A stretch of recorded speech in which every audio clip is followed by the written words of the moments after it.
All right, the psychopathic racial personality.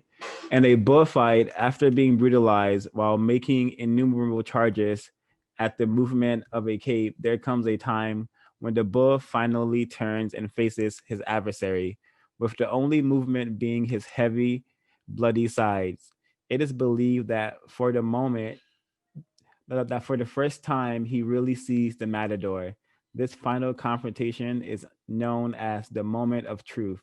For the bull, this moment comes too late. And the experience of Black people all over the world presents an analogous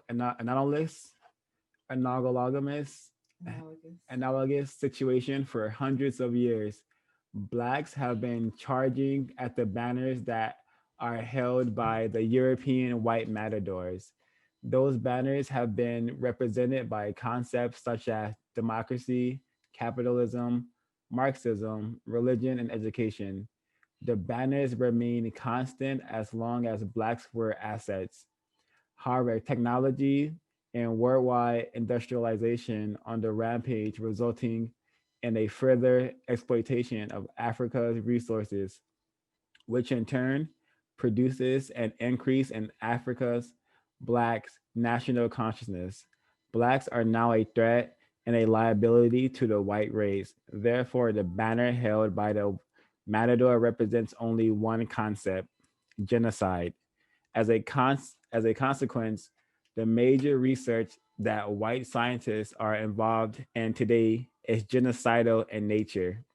Nuclear warfare, population control, medication control, genetic engineering, psychosurgery, electrical stimulation of the brain, and the highly complex science of behavioral technology. Indeed, it is Indeed, it is Black's moments of truth. It is time for Blacks to look at the matador. This presentation is based upon the following very simple premise in their relationship. With the Black race, European whites are psychopaths, and their behavior reflects an underlying biologically transmitted proclivity with roots deep in their evolutionary history. The psychopath is an individual who is constantly in conflict with other persons or groups. He is unable to experience guilt, is completely selfish and callous, and has a total disregard for the rights of others. This premise is supported by overwhelming scientific evidence. Popcorn Ash. There is a scientific dictum which states everything that exists in some amount, and if it exists, it can be measured. One of the best methods that can be used to measure the psychopathic traits of the white race is observing and analyzing their universal overt behaviors and attitudes towards blacks.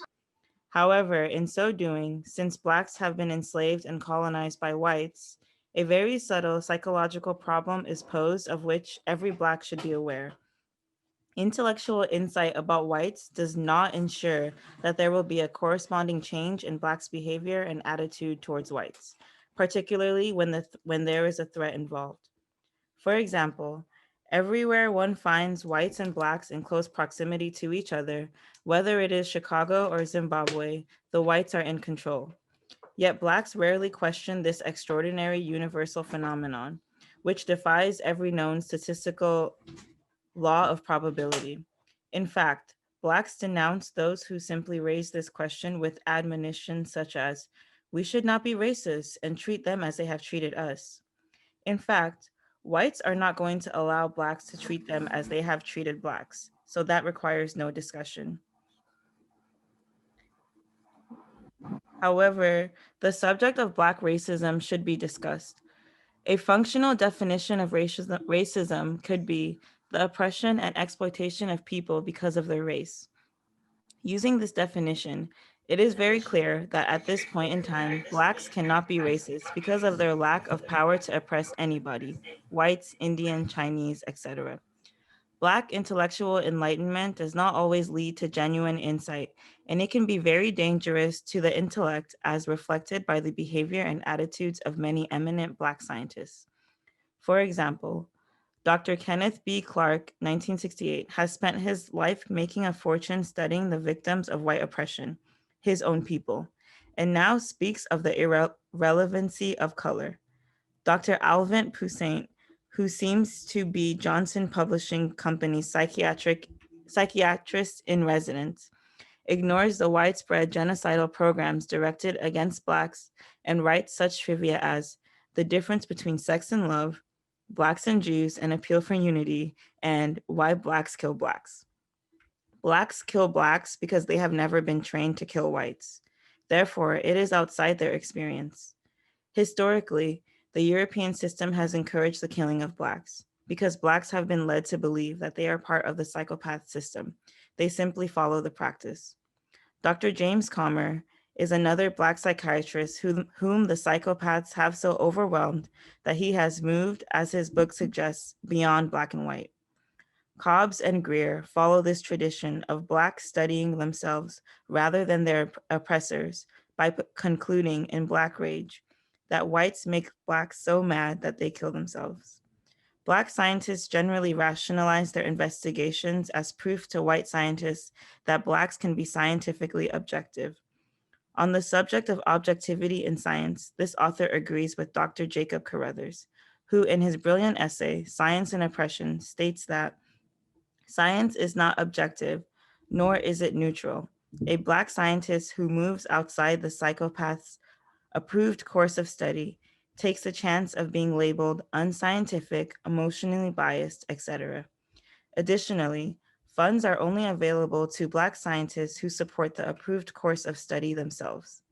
Many very competent Black study students who are naive about white scientific inquiry are flunked out of schools because of their insistence on studying the etiology of Black problems, the psychopaths, rather than the effect.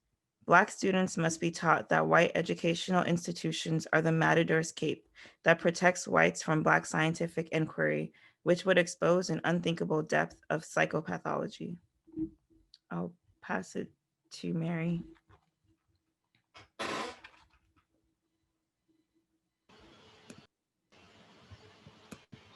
In order to understand the psychopathic personality, one must differentiate between three classifications: the, the neurotic, the psychotic, and the psychopath. The definitions of psychopathology have been established and adhered to by the World Health Organizations. International classifications of disease, the contributions of Black people in determining these classifications are almost non-existent. Generally, the neurotic is a person who suffers from a great deal of deal over problems that are handled fairly routinely by a well-adjusted personality. The major problem for neurotics is their inordinate amount of anxiety. However, the contrast in the psychotic, the neurotic has very good reality contact. The psychotic, in addition, sorry, I'm gonna need my glasses, guys. So sorry. I'll be 2 seconds. In addition to being out of touch with reality, in addition to being out of touch with reality, has severe malfunctioning and many times has to be hospitalized for long periods of time. This leaves the psychopath. Scientists agree that there is no science without classification. For the disciplines of psychology and medicine, it is not necessary for labels and diagnosis to have concrete reality, i.e. they can be retained if they are useful in understanding and treating disease. For example, the majority of patients who are admitted or committed to mental health hospitals in this country are diagnosed as being schizophrenic. Although there is no general agreement among psychiatrists and psychologists on the definition of schizophrenia, however, even though it is not required, This presentation does have concrete reality, namely Europeans' behavior and attitudes towards Blacks. Behavioral scientists generally agree that the outstanding characteristics of the psychopathic personality are the almost complete absence of ethical or moral development and almost total disregard for appropriate patterns of behavior. This characteristic has led to a misunderstanding of the psychopath as someone who does not know the difference between right and wrong. The belief is not true. Psychopaths simply ignore the concept of right and wrong. By ignoring this trait in the white race, the lack of ethical and moral development, Blacks have made and are still making a tragic mistake in basing the worldwide Black liberation movement on moral suasion. And that's so true. It is pathological for Blacks to keep attempting to use moral suasion on the people who have no morality, where race is the variable, because their lack of ethical or moral development, there is no conflict between the whites' religion and racial oppression. The white race has historically oppressed, exploited, and killed Black people, all in the name of their God, Jesus Christ. And with the sanction of their churches, it is generally overlooked that the Ku Klux Klan is primarily a religious organization. Further, Blacks who should never forget the image of the Pope blessing the Italian planes and pilots on their way to bombing the Ethiopian men, when women and children who only had spears to defend themselves. The behavior is not surprising since whites use the scriptures to justify their treatment of Blacks. According to the book of Genesis, Noah placed a curse on his son Ham for ever dooming all his descendants to be the servants of God. Naturally, whites interpreted Blacks as the descendants of Ham and themselves as the servants of God. If one follows that interpretation, an interesting issue arises. Does anyone, okay, so Leo, gonna take on from there? If Ham was Black, is this where I am? Okay. If Ham was Black, Noah was his father, and Noah was Black and only allowed animals on the ark, since whites deny that Blacks and whites sprang from the same source, a position that this writer agrees with, then we know from an impeccable source how whites got here. Unlike other extreme pathological syndromes, only a very small percentage of psychopaths are committed to mental hospitals, with another small percentage ending up in penal institutions. The majority of psychopaths function very well in society. They are generally average or above average in intelligence and have engaging personalities. In addition, they're usually very impressive and competent with no feelings of insecurities, anxieties, or any other manifestations of psychoneurosis. They appear to be very honest and humane, but really have no concern or commitment except for their own selfish interests. Psychopaths will consistently make commitments that they have no intentions of keeping and show great indignation and anger when their integrity is questioned. Blacks in the United States learned this lesson very well during the civil rights confrontation of the 60s. The white sheriffs and judges showed their greatest hostility when Blacks began to quote the law to them. This behavior can be seen clearly in the whites' attitude towards Black liberation. White liberals give lip service to Black liberation while arguing that Blacks are going too fast. White conservatives think Blacks have too much already. Wow. The psychopath is usually sexually inadequate with a very limited capacity to form close interpersonal relationships.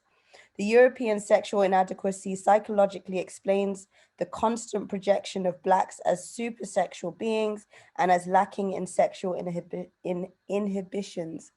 Yet Europeans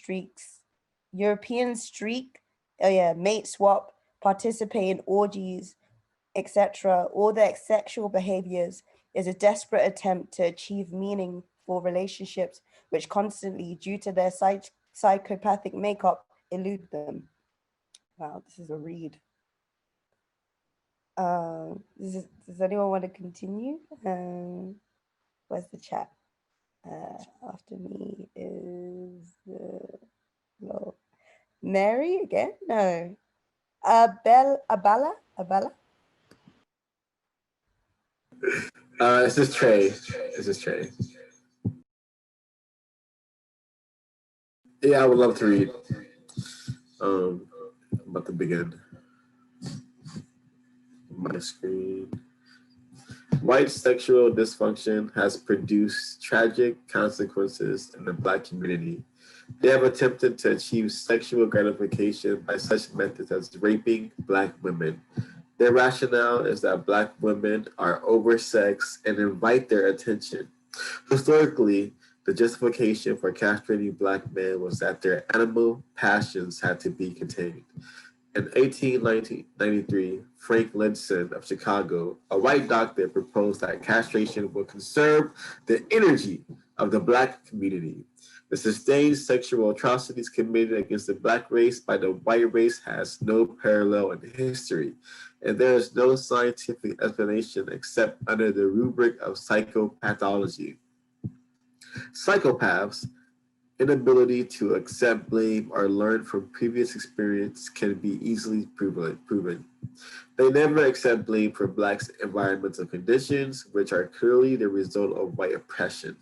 On the contrary, Blacks are held responsible for the deterioration of their communities, even though all of the property is white controlled.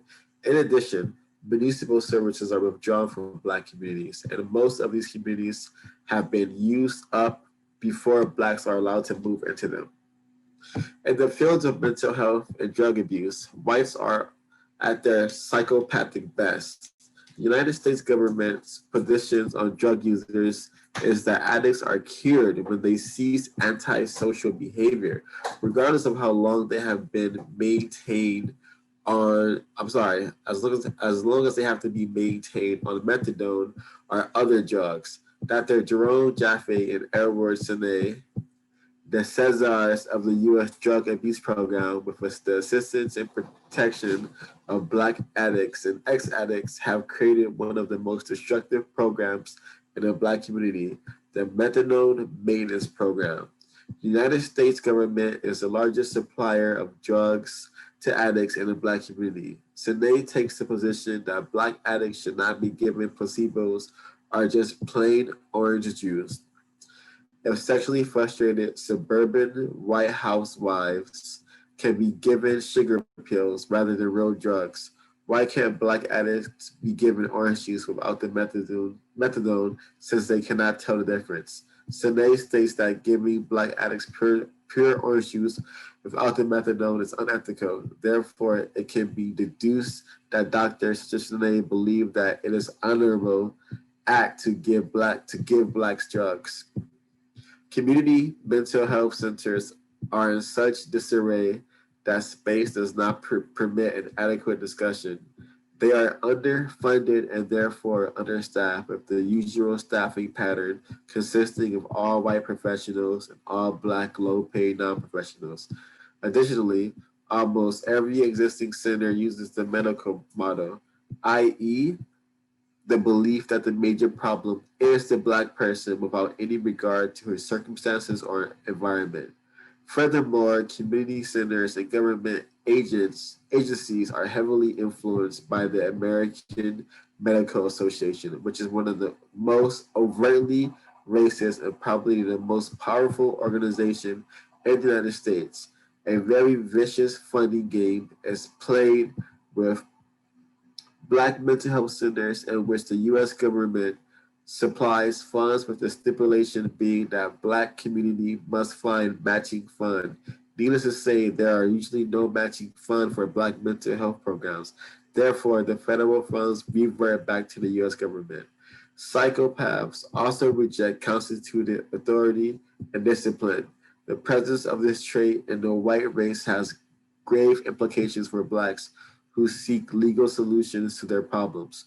This especially applies to the blacks in the United States, who are the world's only legally created group, created through the 13th, 14th, and 15th Amendment, which can be repealed at any moment by the Congress or declared unconstitutional by the Supreme Court. As long as this condition exists, black people in the United States will always be legally 5 minutes away from slavery. For blacks in the United States, to place their destiny in the hands of the Supreme Court justice is an extreme form of psychological blindness and a pathological rejection of history. The Supreme Court of the United States has always used the prevailing white political climate as the criterion for dealing with questions of race. For examples, as a result of the infamous 1954 school desegregation decisions, blacks have lost an estimated 35,000 teaching and administrative positions in the South. Former black principals of black schools are now janitors and integrated schools, and the same thing is going to happen to black teachers in the North. Eventually, the Supreme Court is going to find the 1954 decision unconstitutional, but by that time, whites will have taken over all black schools, including the black colleges. Popcorn. I can go. What page is that? Jair, 9? page 9, second paragraph. I gotta, hold on, sorry. Exit full screen. Page 9, second paragraph. Sorry, just 1 second. I was reading on small screen. Hold on a second, sorry.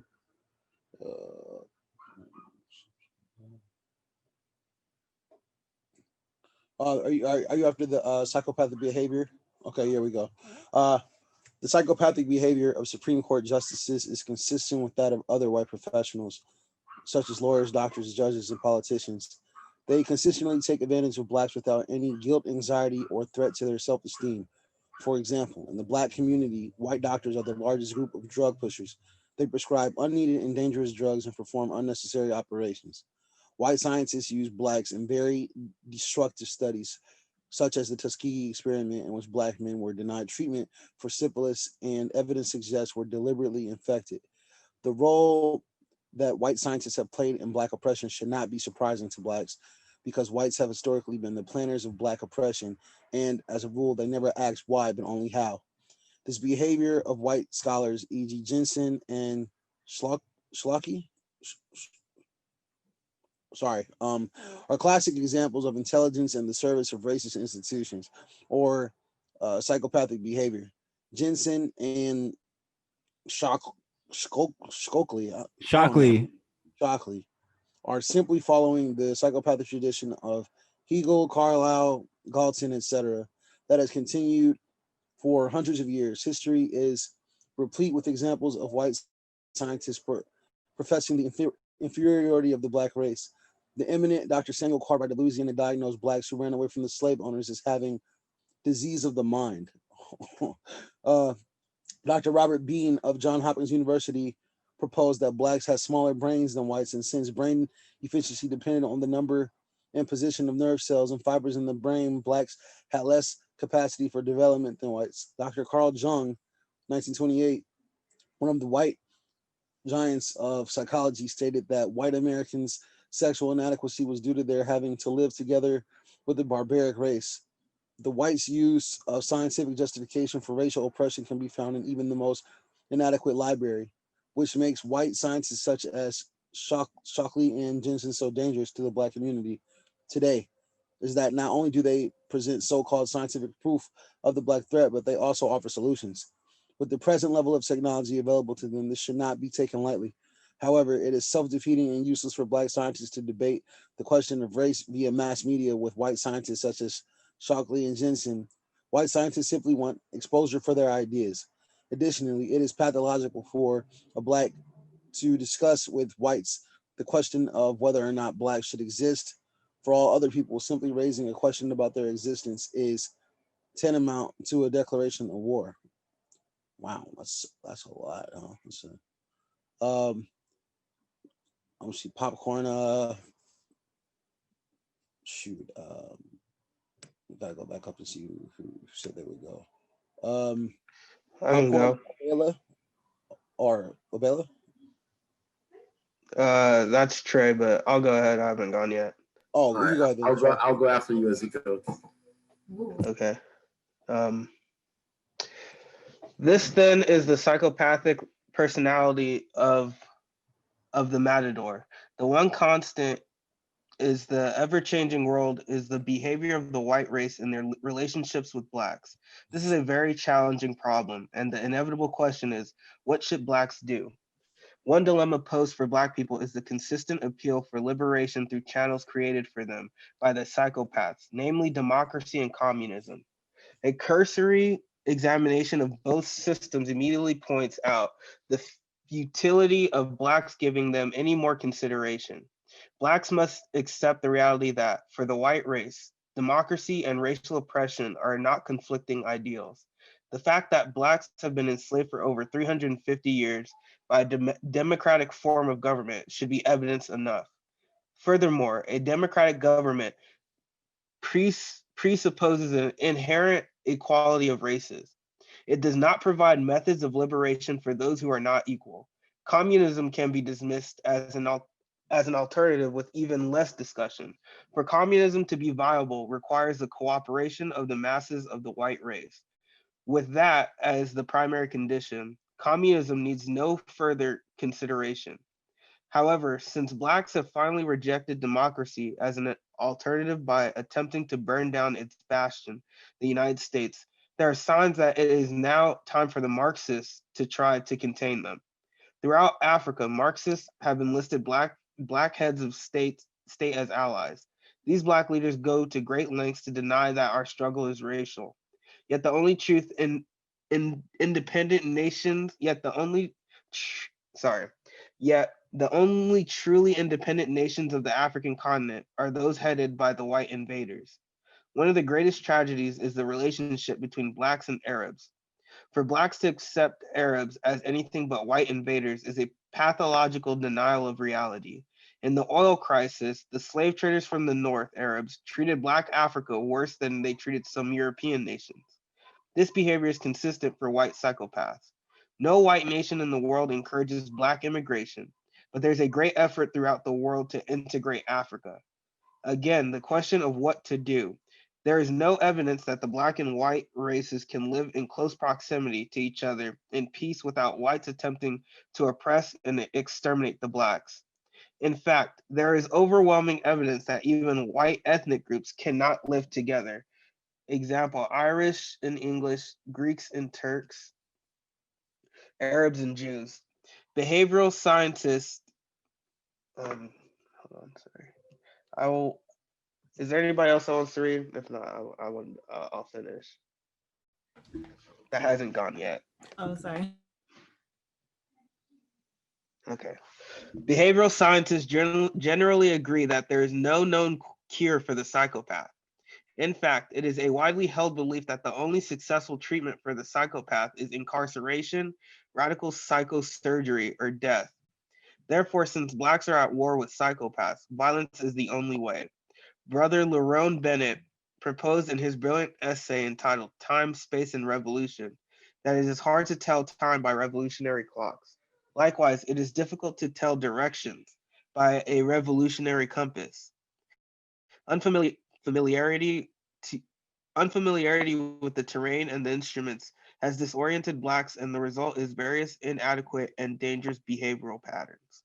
Some have become catatonic and do not move at all, but wait for divine intervention, while others place their faith and energies in charismatic guides who are just as lost as their followers.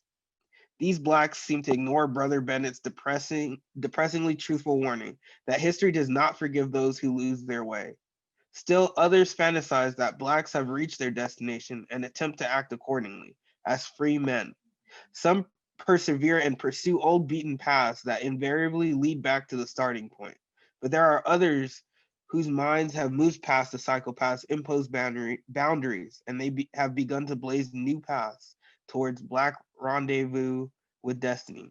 So it was with Chaka in 1700s, Dessalines in the 1800s, Martin R. Delaney in 1852, Henry Turner in 1880, Marcus Garvey in the 1920s, Malcolm X and H. Rap Brown in the 1960s, and Chancellor Williams in the 1970s. The answer to Black's problems can be found in the works and lives of these Black heroes. They all looked at the matador or a psychopath for what he was and is, and moved against him.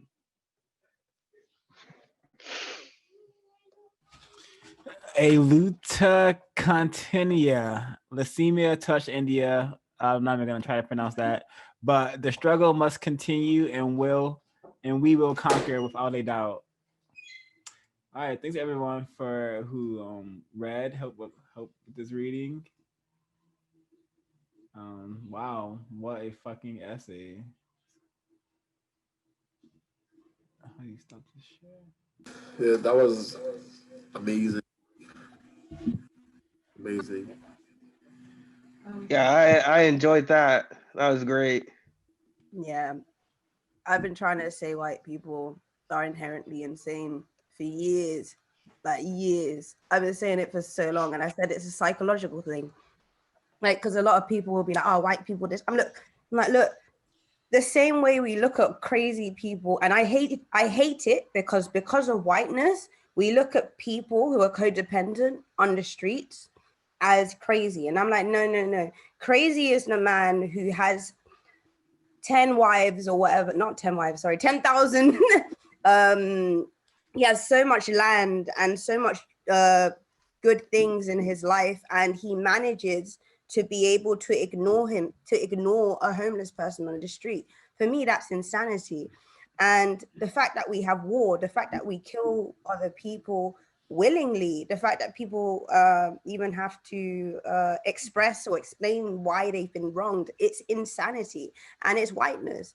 And, and I think the issue is whiteness is narcissism, and narcissism, the thing with narcissists is they've created this normalized idea that you can't change people, and this normalized idea that a narcissistic personality is a narcissistic personality. Because for me, it's been years, but I've been looking. Narcissistic people are just racist white people, period. And it, like, bottom line, it's just the people who literally don't understand how they truly function in the world. Because the issue is Black people, we understand how we function in the world, even more so with Black women. And this is what I really want to get at as well, which is the issue for me now. What I'm really stuck on is a lot of Black men do not take accountability and responsibility for the way they psychologically interact. Because the issue is, it's not that Black men are the problem. It's just that if we say white men are the problem, who do you think is the placeholders for us? It's not. Okay, Lalo, let me pause you there before and just introduce some new concepts to you about what's going on in this system of racism and white supremacy. So you said a lot of correct things. Like we are forced to all be insane in the system. This is an insane system. We're all forced by the white supremacists to behave in an insane way. But there's also something else that's been done to us. We have all been trained to be either two things in the system: monsters or monstrosities. And this is from Neely Fuller Jr. and from the compensatory racist logic. So what's a monster or a monstrosity? It's a person who's only capable of existing in destructive patterns. You can't be constructive. You can't do things that's gonna liberate yourself or your mind. What do you want to do all day? You want to hang out, you want to dance around, you want to hop on social media and show off shit. That's monstrosity behavior. That's monster behavior. This is the society we live in. Black people have been trained this way. So it's not Black man, it's not Black woman, it's the Black race. It has been trained to be what I just said. And it's either true or false, but I'm certain. Yeah, I wanted to jump in too, actually, keep it an open conversation. So I agree with a lot of things you're saying. For example, you mentioned narcissism, alienation, and anxiety. These are the compounds that form a white person. They are constantly bombarded with incidences of having to deal with anxiety, alienation, and racism. And that comes from the ISIS paper by Dr.Frances Cress Welsing. White male patriarchy, aka white supremacy, is a problem. Um, a lot of our research has allowed us to discover that Black men and Black women have been pitted against each other, and that is they want us talking about, okay, you're not doing this, you're not doing this. That all those things stop us from solving the problem of racism, white supremacy. I'm not saying Black men shouldn't be addressed for their accountability, but it's hard to be accountable when you're being hunted 24/7, 365 days a week, by a system that wants to eliminate you and your genes. So I hear where you're coming from, but I think that's like, I just don't know what we could do with that. I don't know how that is, I mean, I only say this because I dated a Black man for 2 years. I ended up in a fucking psychiatric ward. Like, I could have lost my life because of this relationship. And he was quite adamant that as a Black man, he knew what he was doing and he was not an addition to this violence. So for me, it's not, once again, I don't think we live in a society where Black men take as much accountability as Black women are forced to take and to live through and to work through. I'm tired of telling Black men, hey guys, let's step up on them, and then being told, oh, let's not be. I'm not against anyone. If I was against you, I wouldn't be talking to you right now, like any of you. So, and this is how white people work. This is how they function. They start this whole thing of, oh, chill out. It's not a big deal. It's like, no, it is a very, very, very big deal. And I'm making a very, very, very valid point, which is I am not out here trying to make an enemy out of Black men the same way I tell myself I need to relax, I need to calm down, I need to look after Black women, I need to look after other people. I will also just bring it up to Black men all the time, as often as possible. And I'll rather bring it up to Black men personally, in a calm, collected way, which is what white people don't do, than to, once again, keep it to myself and to continue to feel oppressed, because that's the thing. I think, so I was talking. So that's the thing. This oppression is very real. And I'm speaking out because it's very fucking real. And it's very real because I can feel myself feeling anxious for talking to you guys about this. This is how I know it's real, because I'm listening to my body. And I'm listening very well because I've had enough. I've had enough. I've had more than enough of just, once again, Black men responding and not listening. And I'm not here to come and talk to you guys. If in the end of the day, the only reason I'm saying this is because I feel like you will listen. If I feel like you wouldn't listen, I would not say this, I would not bother. Okay, and I think this is really important, like, to just understand and establish that I'm not saying Black men this, Black men that. With me, being Black means I'm critical of everyone and anyone, including myself. And that is, I mean, once again, yeah, I hope that makes sense. Or maybe I'm in the wrong group. No, it makes sense from your standpoint of not understanding racism, what it is and how it works. So let's be concise. Let's be concise.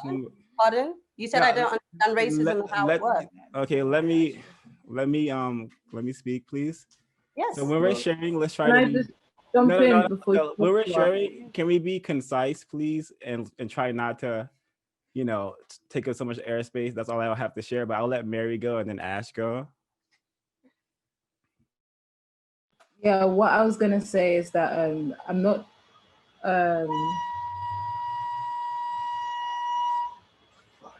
Sorry, yeah, I'm not speaking for anyone, but I would say because obviously, Leo, you're someone who, like, I definitely knew would be like perfect for this group based on like your experiences of like what you have experienced in this Europeanized world and like the conversations that we had prior. And like if you, at the time that originally when the book club started, we had just gone through 25 chapters of Dr. Frances Cress Welsing, like breaking down the relationship between the Black man and Black woman. And it highlights a lot of the things that you've spoken about. But above that, it definitely puts a point to make a mention as to where these behavior patterns come from. So in talking about, like even as the book mentioned, it talks about how a lot of psychiatrists went on to talk about Black rage, but they never went to study like the European mindset. This is exactly that example, like what you experience. We as Black people living in as first generation, maybe second generation, we're having to like break free from a lot of conditioning. And I would say, like, I cannot speak for the person and the man that you dealt with, but a lot of the survival tactics that are picked up, especially that's glorified in society. If you even go into academia, as narcissism is something that I know I had to deal with narcissism. For some men, it doesn't necessarily, for some people, it doesn't leave them. And I would say behaviors, your talking is important, but behaviors in which you're talking about, I'm highly sure they were adopted by European of how to get what you want in this life, if you know what I mean. Like the social media is literally geared us up to think that narcissism is a natural and okay thing. If anything, you are glorified more for having these mental health traits in society. So I would say that I'm not speaking for anyone. I'm literally saying that the point that I believe Swa was trying to make was that if you had read that book, that would be the first point of call, and then you'd to talk about before talking about it being directly like the Black man, because we understand that we're working from a broken, misfunctional dynamic that needs to be healed within our community. Yeah, I'll let someone else touch on that. Ashley, did you want to? Yeah, I'll just keep it quick. The only thing I wanted to say that, I think it's a part of our menticide that, we've read this whole essay about white racial psychopathic personality, and like we're having a conversation about Black men. And I don't think that Black males, because they're not seen as men in the society, they're treated as children or not even humans to an extent. I don't think that, I just think that this is very emblematic of the issue that we have and what this essay is about, in that we're not spending the time understanding the people who are causing our mental destruction. We're having conversations about our traumas that we've had within our groups. And I'm not saying that those conversations are not valid, but a lot of them stem from us existing under white supremacy. And it's really important that until we go like higher level and really understand the causes of them, then like we'll just constantly stay in this level of like bickering. And I think that it's really important that like I personally, like from what I've read and gathered, I don't see Black men as the equivalent of like white men to Black people, right? Like different races have different family structures, different structures, and like patriarchy doesn't exist in the Black community because Black men don't have any power, right? Black men, like patriarchy is institutional power. And under patriarchy, white male patriarchy, Black men are actually like the largest targets, right? Black males are the largest targets because they're the largest threats to white men. And that is why they're constantly being killed. And I agree that it causes a lot. I think that Black men deal with a different brunt of like mental, just like terrorism by white people, and that their issues are not the same as the issues that Black women have. And I think that we're not seeing eye to eye because we're being like brainwashed in two different ways. And so we're coming at each other from two different perspectives. And until we understand the brainwashing, we won't be able to like really communicate well between Black men and women, if not Black males and females. I think, and this is why I get really frustrated, because I feel like I've been completely misunderstood and misconstrued, which is once again it really worries me. Actually, it's from a place of concern, because when people talk about Black people, I'm like, but in Africa at home, culturally, historically, not even before colonialism, we had our own vibrant history, we had our own ways of interrelating, which were beautiful. But I feel like, how can we move forward if we don't acknowledge what has happened and how it's happened? If we don't acknowledge what has happened, how it is now, and how we're being affected by it now.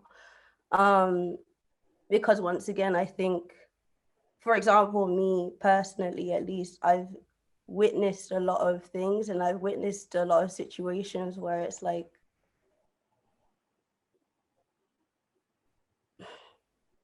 how do I explain? Like, it's weird, like, once again, to just talk about Black men, it just always sounds like it's assumed that I'm talking from a place of rage, a place of this and place of that, when it's actually no. I just hope that there's an openness, just to be open and just to stay open.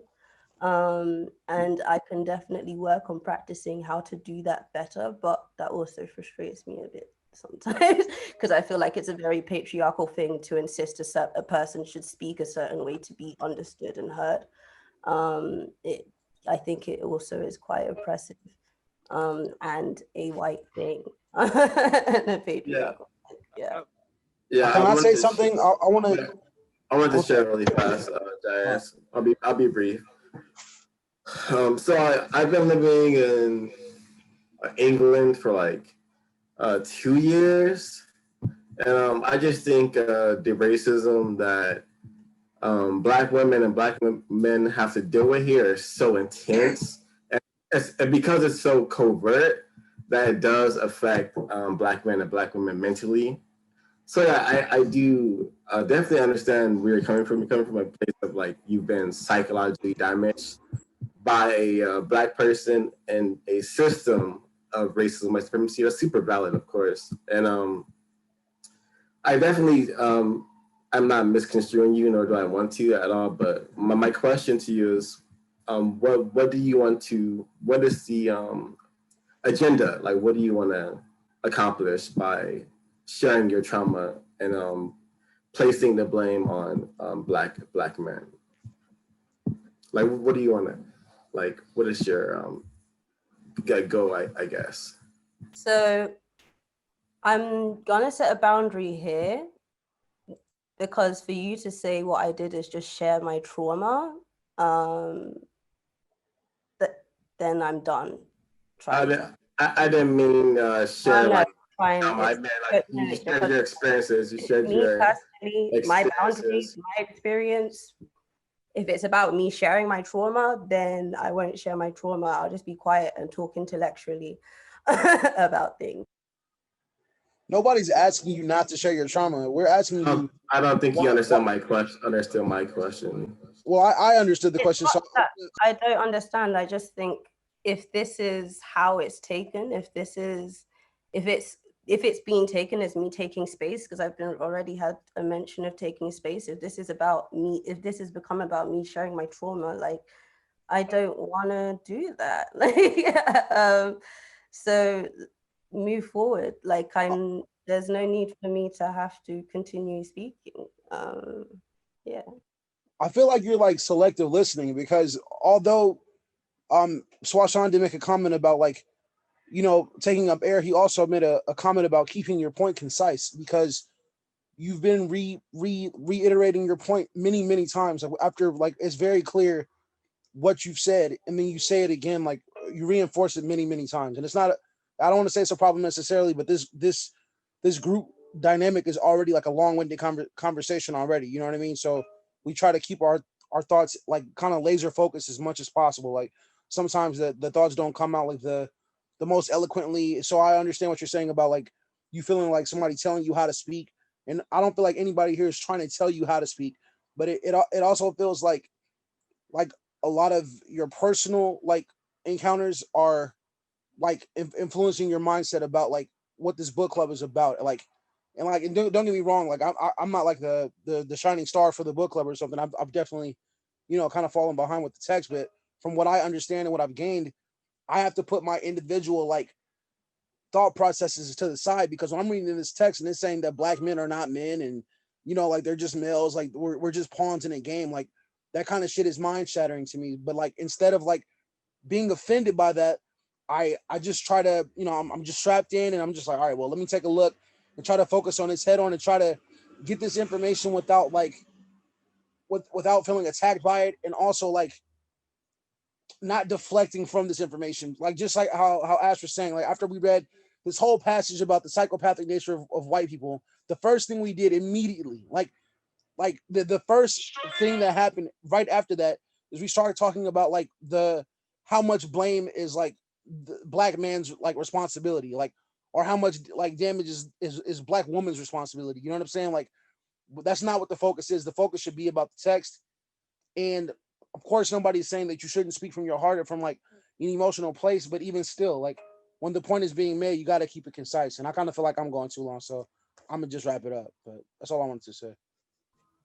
Yeah, I just think it's really important to follow the logic. If black males have no power, then they can't be the root of any of like one's issues.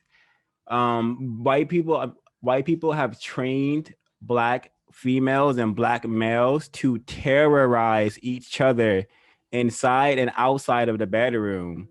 Terrorize each other.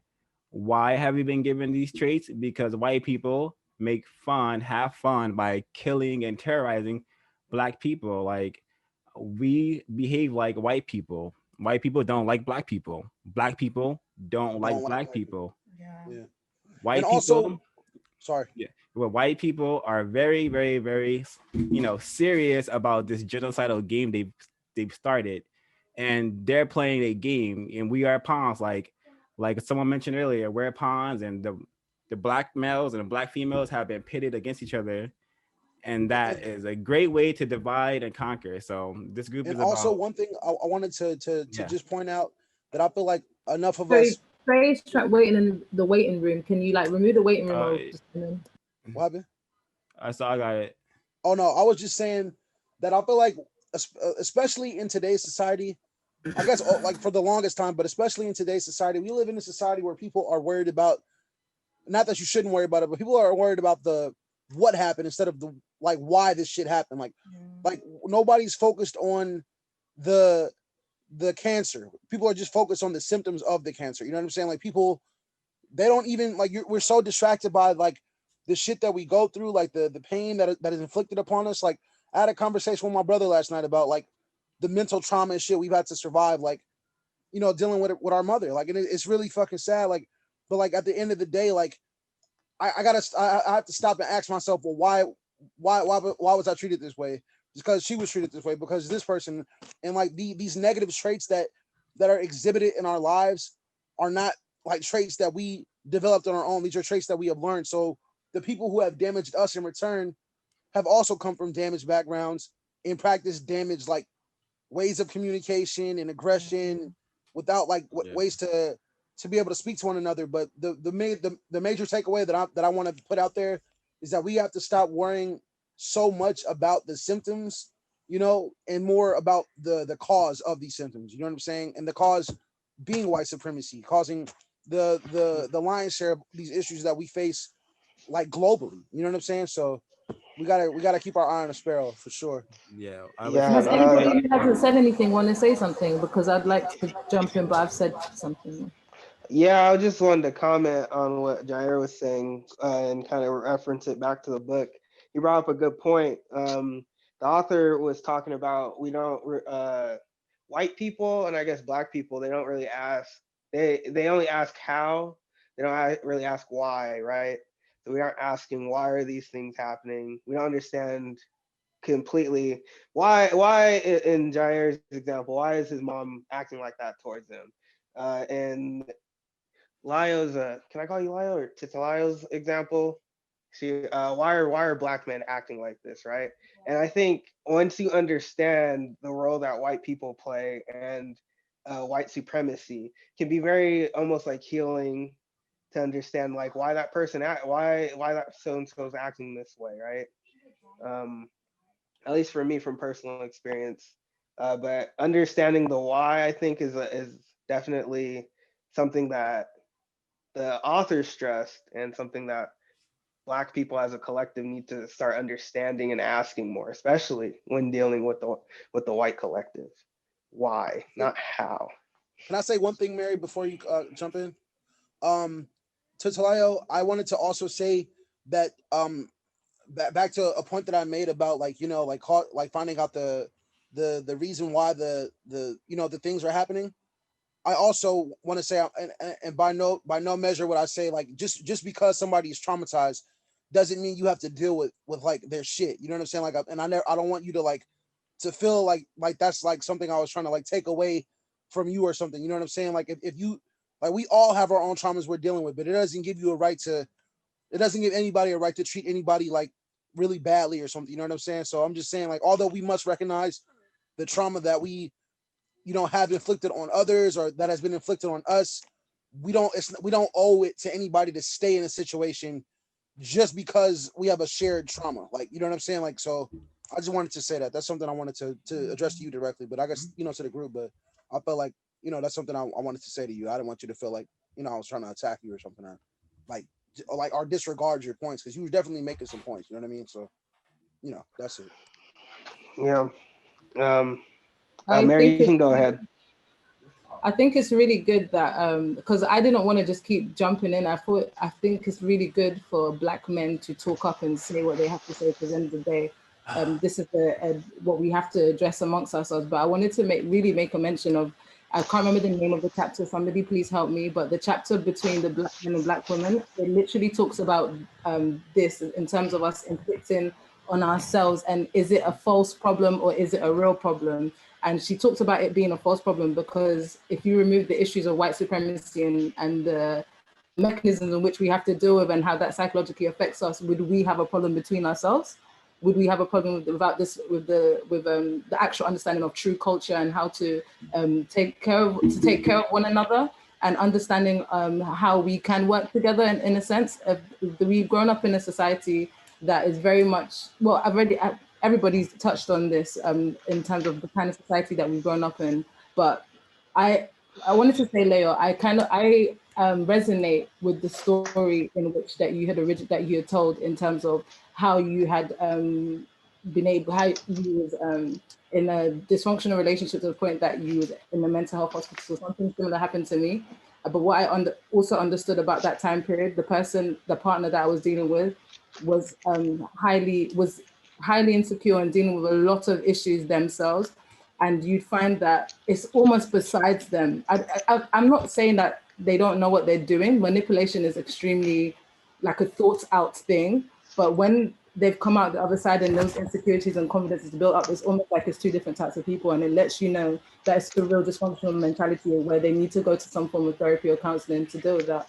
And what the original question, in which I believe Trey was trying to ask in terms of what is your agenda, I think that the answer is you want Black males to be accountable, and for that their actions and the infliction that they do. So we as yeah. So I forgot my point now. That was funny. Yeah. So okay, the point that I wanted to make. You want Black men to be accountable for those behaviors, because it's damaging, especially if you want to continue a relationship with if you want to continue relationships with Black males. It's like remove that level of trust in that. And I'd say, like, everybody here in this group is like come here to read about white supremacy. They've come here to read about Black dysfunctional dynamics. Like how Jair said, it's not easy for him to take on board what he's hearing, but he's here to hear it. So it's more so about like pinpointing who needs to be accountable: the dumb, deaf, and blind, and ignorant, and people who are actively making an effort to come to these things and read up on and read the right books on like how they can actually deal with their mentality.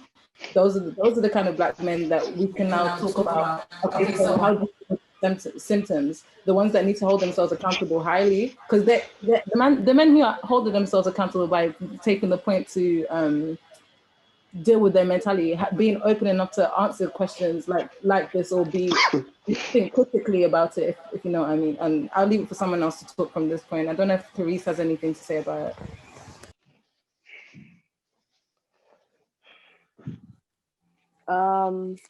In the story, to know that we're being psychologically abused. It just reminds me of like the movie The Hunger Games, where they're the rich white top people that go look at the black people fight and battle each other for a living. But you know, at the end, she dismantled the whole government system. But it's always a issue when you're dealing with trauma, especially your own personal trauma, to try to figure out why we're dealing with the issues we have, as opposed to trying to blame each other or conflict the issue against each other. We have like to look at the bigger picture instead of looking at things in small microscopes. Yeah, yeah. Thanks so much, everyone, for their input. I just want to say that in this system of racism and white supremacy, every single person in here is a prisoner of war. Your skin color is your uniform, and we are equal prisoners. Black females and black males are equal prisoners. You know, yeah, some the black females sometimes may get more triggers than the black males, or the black males may get more triggers if they are behaving in a non-masculine, powerful fighting white supremacy way. They may also get a lot of trinkets and maybe even a bigger cell. So this is what's really important to understand, that white supremacy will never, ever, ever go away if it's left to just black women to do it or a so-called black man to do it. It takes a collective of black males and black females to do it. And yeah, so I'd like to ask another question. What did they get from the essay, the one we just read? Um, I think this conversation is like the great example of like the Matadors cape. You know, we've been in like the black male female relationship has been like the cape for this discussion so far that the white psychopath has been waving at this entire time. So I think it's been a constructive example of what white supremacy can do to a group of people who are trying to understand what it is and how it works and learn techniques to counter it. So Yeah. The first thing that popped into my mind was the Loki. Turn your volume down. Was because Dr. Frances Dr. Frances Cress Welsing, I don't think she mentions that the fact that I don't think she correlates the fact that the white collective is genetically inadequate and sexually inadequate. She obviously correlates that with the fact they projects that the black male, black women are like super sexual. And when I was reading it, I was like, oh, something just really clicked in my mind. And like, of course, because they're inadequate, they're gonna project that people with melanin are sexually adequate. But this was an amazing essay. I like the metaphor of the matador. Well, not the metaphor. It's actually a real thing. It's like a distraction. But yeah, I like the fact that the writer wasn't afraid to call the white collective psychopaths. You have to be psychopathic to, okay, this is what I'm going to do is wrong, yet I'm going to do it anyway. I'm going to press this button. I'm going to obliterate 1 million people. It's very wrong. I'm going to do it anyway. You have to be a psychopath to do that. And you have to be a psychopath to know about it and not, call it white supremacy or call it what it is. Call it like white supremacy, white. Another word for it is like white male domination, white male patriarchy, whatever you want to call it. Like these issues and the destruction of our planet will be by the hands of white people, primarily white men. So that to me, that is the solution. That's the problem we need to solve immediately. How the fuck do we stop our genes from being genocided? How do we stop black children from being killed? How do we stop black children from like stabbing each other in the face? In America, they shoot each other, and like in England, they just stab each other to death. It's fucking crazy. They use the tools they have. Yeah. Yeah. What was the initial question? I'm sorry, because I want to make sure. What do you take take it from from the there? essay? Oh, I thought it was a. Was you done, Trey? Yep. Oh, okay, just making sure. I thought it was great, man. It kind of, I don't want to say more of the same, but it's kind of just everything like that I hear or read from this entire book group is just reaffirming things that like that I feel like I've learned now. You know what I'm saying? Like the whole concept of white people having like sociopathic behavior. It doesn't like I feel like the one thing I can say I learned from this text, or I feel like it's good, but the one thing I wanted to point out was about like I think earlier in the text the author was talking about like how black people are like a legally created group, like and like it's not fucking real. Like I don't even know like is that like what does that even mean, bro? Like what if they decided to overturn like that decision or some shit? Like then what are we just people of no nation if they decide to just fucking like Beast of no nations. this shit crazy, bro. I never knew that. I mean, I don't know. I never knew like that black people were like a created group of people. You know what I'm saying? Like the term black. You know what I'm saying? Like that's crazy to me. Like I definitely need to learn more about that. But that shit kind of fucked me up a little bit, man. I'm not gonna lie. Like the more I read about this, like I just hate to feel like we're powerless people. Like that makes me feel disgusted. Like damn, like are we really like powerless? Like and I guess like in the grand scheme, yeah, like we don't have political, like we don't have a political presence, we don't have a military presence, we don't own shit, or whatever we do own. Because I know somebody going, well, this person, blah blah blah. Yeah, but those are crumbs. You know what I'm saying? Like there's a whole fucking pie that we cannot have a slice of, like at all. Like and we're not designed in mind to even have a piece of it. Like we're designed to keep getting the crumbs that fall off the big table. Like, and it's a whole fucking buffet up there that we are not invited to. Like, and if you don't fucking play the game, you don't even get the crumbs. Just like Swab was talking about trinkets, I guess. What like, you know what I'm saying? Like everybody want to get the trinkets because the trinkets make the life feel easy. But when you beyond that shit, the trinkets feel hollow and empty. You buy shit and you still feel like, I'm still feeling bummed out. Like, and it's not because, and the reason you still feel bummed out is because deep down inside, like people know like that these things won't change shit. Like, and they'll still be fucked up. They'll still be down bad, still sad, still looked at as second rate citizens. Like, it doesn't matter. All the things you have don't make a difference. You know what I'm saying? It might make a difference for you individually, but what good is it for you to be doing well if your niggas is doing bad? Like, I'm sorry, excuse me, but like if your people is doing bad, like what does it benefit you to be doing so well when people around you are doing so poorly?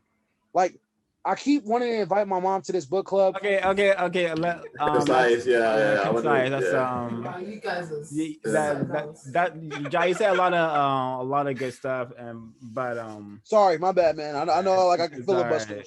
And so I want to I lost my train of thought because I have a question for the group. This is everyone, and Leo, I do apologize if I came off as insensitive. I have a hard time just being nice in general to anybody. That's what white supremacy has done to me. So yeah, I'll be real with that. I'm very blunt. I'm very blunt, and I was not really trying to hurt you at all. I was just trying to say, okay, what's happening? Yeah. Yeah, no, it's cool. It's well because I felt my triggers coming up, and it was actually really helpful for me that you guys just did your thing and just spoke as you did. Like I actually appreciate it. So yeah, don't feel bad. Like yeah, of course there are places where it was a bit like insensitive. It did feel like insensitive, but it also helped me realize once again the places where I'm still, because once again I had this black man. I would try so hard to just have conversations about race, gender, sexism, and all of these things, and it was traumatizing to talk to him about these things. So, and then also surrounded by other black men, and I'm trying to once again pull my head out of that into this. Like that energy is of the past in a sense, like because I'm not, I try to understand. Yeah. I don't know, but thank you anyways. I really appreciate that you guys. No worries. Yeah, Lil, it's very important to not get upset with what you see Black people doing. It's something I had to learn the very hard way, because I really, like, to me, one of the ugliest things I could see, I could look at in the world and point out is a Black person celebrating, because what I'm seeing is a slave celebrating, a slave having a good time being a slave. So that's one of the ugliest things to me, is a Black person celebrating, because I'm so conditioned to Black people not being serious about anything. And now that I understand that there's a war against so-called Black people, that I understand it's time to get serious. And I remember something Jair said. I remember what I want to say to Jair. The Black race is very powerless, but us as individuals to come up with techniques to counter the system, to refortify our mentals, to not be menticide anymore, to not be brainwashed victims anymore. That's something very powerful in itself that we can accomplish.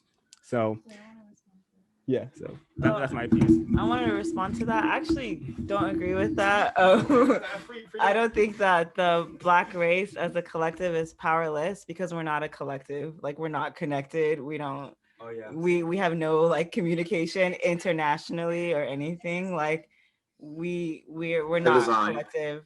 Yeah, and once we become a collective and realize the amount of like resources Black people exist on, and the amount of like strength Black people have collectively, then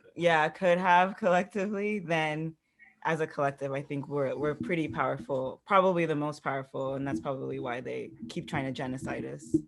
Yeah. So my question to y'all: we read an essay by Bobby Wright on psychopathy, and we all have melanin in our DNA, and with melanin comes the ancient gift of being able to decode energy fields from individuals, objects, television, films, anything. Like, we can literally decipher that stuff just by looking at it.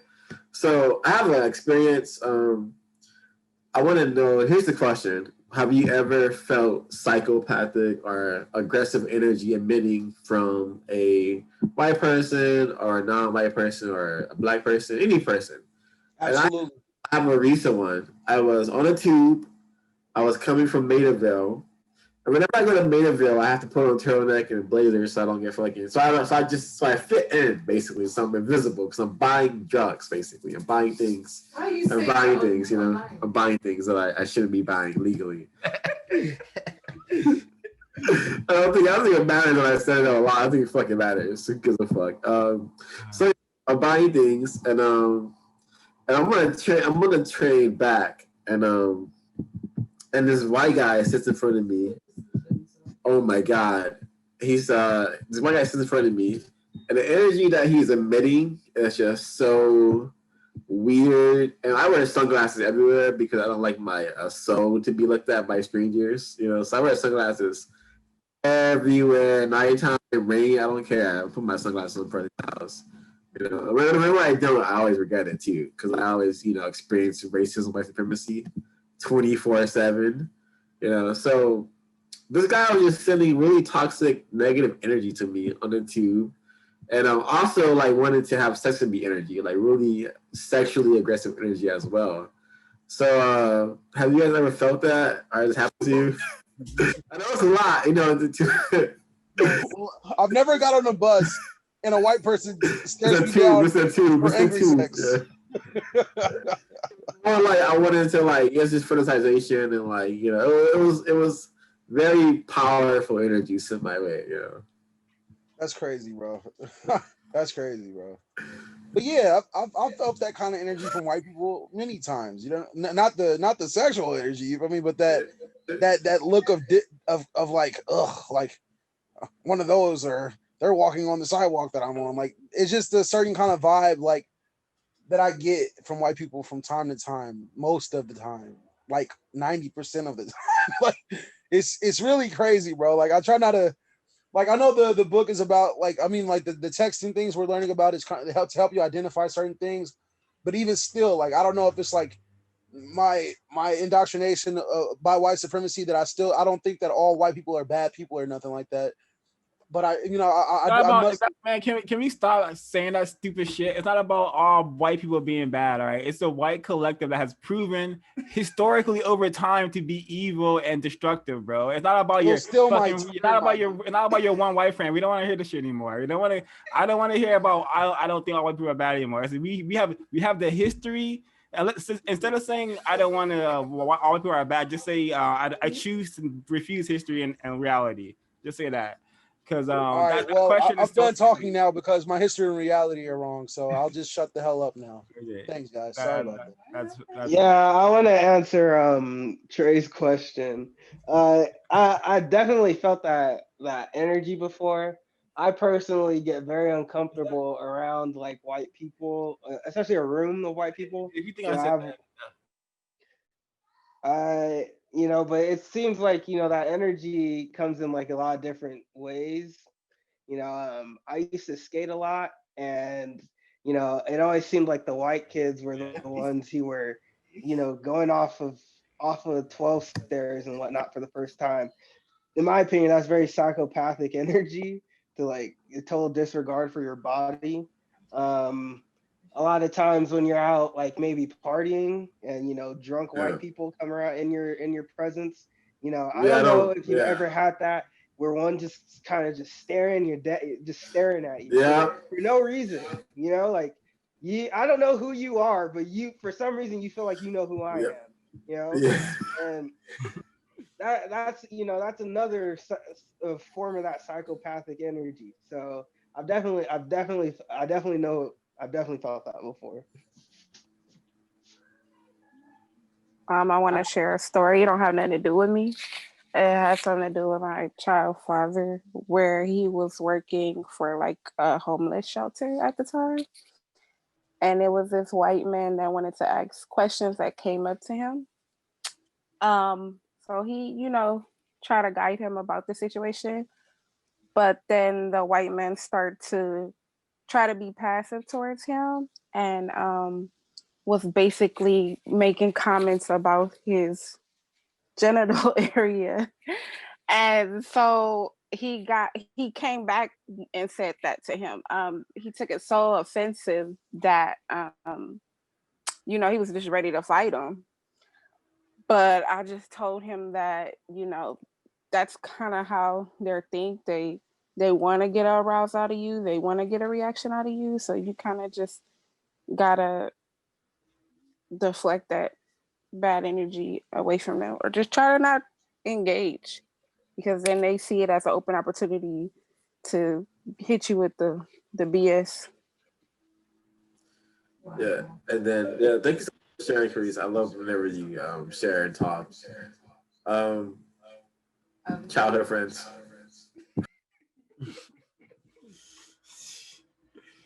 Okay. Where my childhood enemy at? Nah, just slaying. I'm gonna go ahead and share an unfortunate story. I was like, can you mute me, please? I was like 14, 15, year 9, and I was on my way home. It was quite late. It wasn't even that late. It was like 9, maybe 9. I was with my little sister. Walked into the house now, and just as I was walking into the house, like a white man was going past, and the energy that Trey's describing, I picked up, but it was like the first time I'd experienced it like that. But presenting, it was like, it was almost like at the back of their eyes, but they were like, excuse me, can I please have some water? And I was just like, I just looked at my cousin. I was like, oh, okay, yeah. I walked into the house to get it. By the time I'm turning around, he stepped into my house, and I didn't know how to react. I knew that I should have said, get out my house, but I was just like, okay, I'll bring the water to you. So then my cousin has gone to the bedroom, and I'm walking into the kitchen now. Whatever, family. I'm walking into the kitchen now to make the thing, and my heart is beating, my heart is racing. I can hear him, and he's like, do you live here alone? I was like, no, I live here with my family, with my grandma. And then he was like, just your grandma? And then I felt so uncomfortable. I was like, no, my dad's gone to work. And then he was like, where's your grandma? And then I gave him the water and he drank it and I watched him drink it. And in my head, I was thinking, as soon as he drinks it, I have to just be like, okay, get out now. By the time that he finished drinking, he was just like, where's your grandma? And I was just like, she's sleeping in the bedroom. And he went to touch the door and I was like, okay, sorry, you have to leave my house. I was like, please get out of the house. I was like, please get out. I didn't care anything he said at that point. I just like, please get out of the house. But it was so uncomfortable. I could sense like an eerie energy. Everything was like slow. So it was just, it was that was very uncomfortable. And that was psychopathic, most definitely. And that's when I learned that white people are serious. I already knew it from TV, but that's when I had a first-hand experience of white psychopathy. I'll share some experiences with the Psychopath Collective. You should probably. But when me and Trey were younger, we met these two white men. One was like probably in his 20s. And me and Trey were like, I don't know, I want to say 14, 15 at the time. And we met these like randomly just meet this young white person in South Central. It was really weird. And he just started talking to me and Trey. And he's like, yeah, I want to go come hang out with us. And, I can teach you how to pick locks. And then me and Trey were like, sure. So we go to this guy's, he's being housed at some older white man's house. And we go there. He has like a list, like a giant fucking like collection of porno. And the white male is like, oh, check this out. And then me and Trey look at the screen. And it's like a bestiality on the porn, like a fucking donkey, fucking a white woman or something. It was bestiality porn. And then me and Trey are teenagers, but these white people, these white men thought it was okay to expose and show me and Trey this stuff, and also to teach you how to pick locks. We learned how to pick locks that year. And I remember that his name was Justin. Now the younger white male, his name was Justin. And he came back like randomly out of nowhere, but my uncle was home. He's like, "What the fuck are you doing over here, white boy?" Like, something happened. He was shooed away. But that's my experience with one of the many experiences I've had with white psychopaths. Why do white males do that? Why do they go and like try to make friends with black males and then go do like weird stuff? Why do they do? Because I've seen that in many occasions where it's just like white males literally go pick up black males to go. You know what I mean? Jeffrey Dahmer. Remember Jeffrey Dahmer picked up 8 and killed multiple black men. Ate their bodies, their brains, their penises. So I feel like it comes from the historical relationship between black people and white people. White men have always like raped and fetishized and wanted to be black, wanted to be able to do the things black men do. Check out the film Get Out. White men are definitely envious of like that black men create melanin. And the book, The Delectable Negro, the Black Race, is called the Lady of the Races, which is why black males being raped during slavery and still to this day is very prominent. It's because of that. Somewhere in the subconscious of white people is that the idea that the black race is the lady of the races, which is like, the weakest, or in the way they see it, the weakest and the one meant to be dominated. That's the book from The Delectable Negro. It talks about why white people were eating and raping people during slavery. And also, I wanted to say one more thing to Chris to answer your question. Also, the Cress color confirmation theory. You know how whenever a white man sees a black man, they are seeing the possibility of themselves not existing on planet Earth anymore, because black men have the highest genetic potential to, get rid of them just by reproducing. So I have sex, I have a baby with a white person, the baby's going to be black and they're going to be non-white, and they're not going to look white either. So that right there, black men, white men definitely want to see themselves on planet Earth in the future, but that's just not possible because all non-white people and black people have the ability to genetically annihilate white people just by having sex. So whenever they see a black man, their melanin reminds them of the fact that they have recessive genes and they can be genetically annihilated just through natural, human behavior patterns. That's scary because it's like I know a white male had approached him last year and was trying to talk to him and was like, "Oh, we can hang out. I want your number." I'm like, "Don't give him your number. Like, you don't know why would he just come up with you out of nowhere? You're at a store and he wants your number and he wants to be your friend. Like, that's just weird to me. That kind of always happens to him, as opposed to like, you know, it's just like, ugh, I don't know." Yeah, just to make sure your gentle mate understands that like all white people are racist suspects and definitely should not be trusted, should only be hung out with for constructive purposes, like you're learning something or you know Yeah, something. he don't hang out with them, but it was just like they always approach him, and it's just like, Yeah, and why? The black energy is strong. They want yeah, it.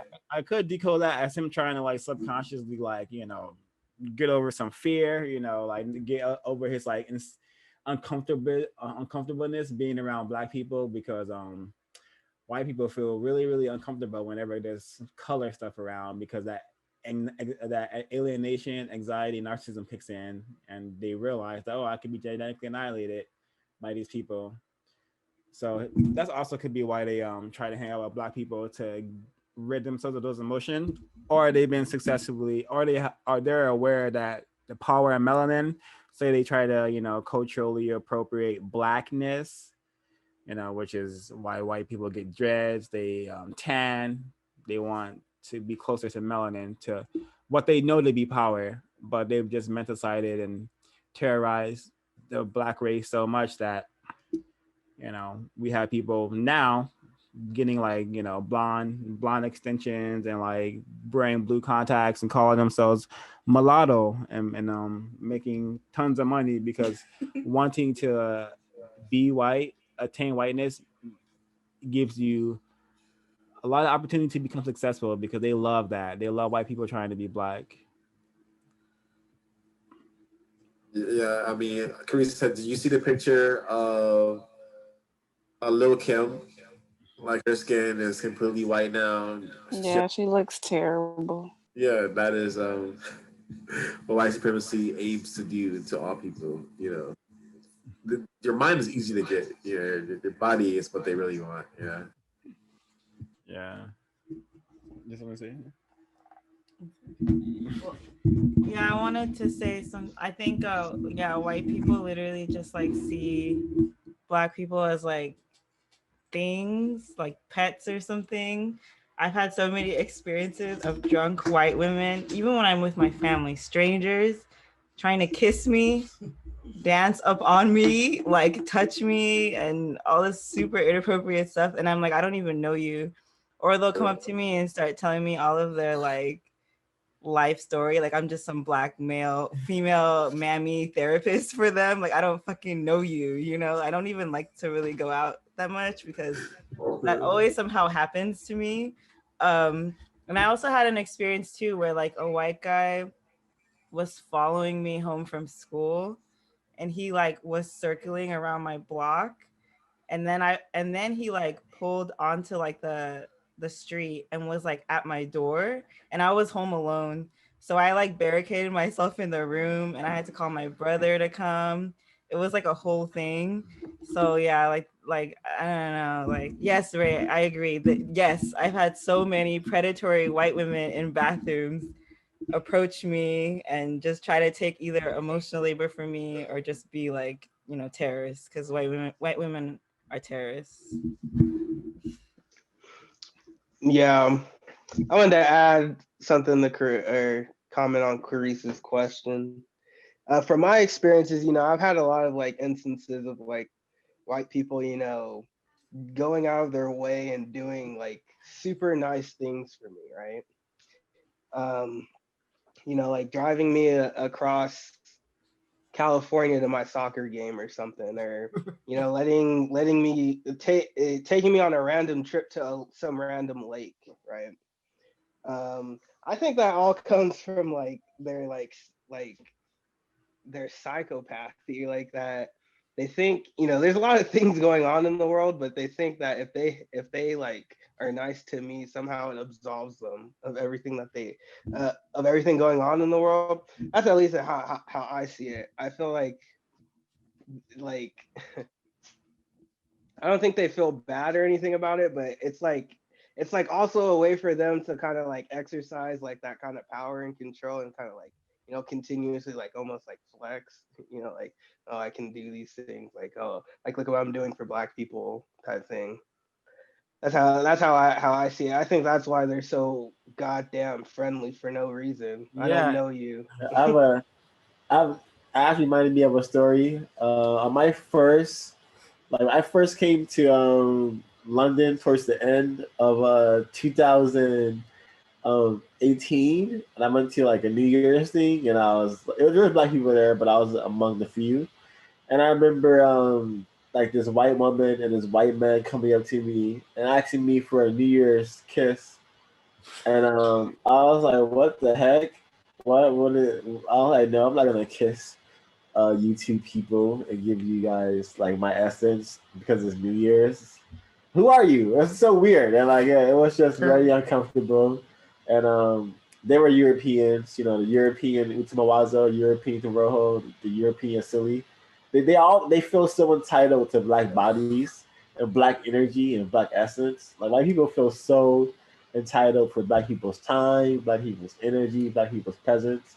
So yeah, I mean, I'm always like, I'm not with it. Like if a white person talking to me, I'll just give them the finger and walk away. If they're really disrespectful. And I've done that before. Like I've poured soda on white people for calling me the N word. I just like I don't deal with racism the way like a typical slave does because like it's not possible for my body to do so. I've been abused and manipulated physically, spiritually, and emotionally by white supremacy and this white supremacist system and white people in general, like white teachers have physically abused me. So like now I'm just like not with it. I think she probably saw some of it. Who knows? Mr. C. Yeah. Mr. C, yeah, Mr. C, yep. What about that woman that I just wanted to say, like Trey, you saying that reminded me of a time when I went to one of your work parties and you were dancing with someone, and then a white woman came up to me and said how much she loved watching you dance and how like there was something about the way we dance that they could never do. And I know she said chocolate at one point too, and I was very disturbed by the whole thing. So I guess we just have so much trauma. Yeah. Racist man, racist woman. They have made it a pastime of them to like to good because they have a lot of money. They print the money, so it's no problem for them to go find a black person and say, "Hey, I want to treat you really well. I want to make you very comfortable." So I can feel bad. So I don't have to feel bad about the system I have going on. So I'm gonna treat you black folks over here, you so-called upper middle class black folks. I'm gonna make sure you guys have nice cells. I'm gonna give you guys 2-story cells. You guys have a couple of vehicles to peruse around, and yeah. So that's what white supremacy does. That's why white people are so called nice to black people. But being nice ain't the same as being good or justice or honest. Being nice is just something pleasing, something that makes me feel good. You could also be nice while genociding people, which is what's happening right now. Yeah. Bye. So getting back to not getting back from the essay, what I have a question, like given that the white collective has been proven to be psychopathic by nature, do you think it's dangerous for black people to trust the white collective and their systems and their media? Is that dangerous, or is that something that Black people should continue to do? I think it's absolutely dangerous. The author gave plenty of examples of Black people continuously doing this, and it not bearing any kind of fruit. I think it's dangerous in the sense that it keeps Black people from being constructive, and it confuses Black people. Um, it makes them think that it causes them to use their time inappropriately and waste it on things that aren't going to have any sort of outcome.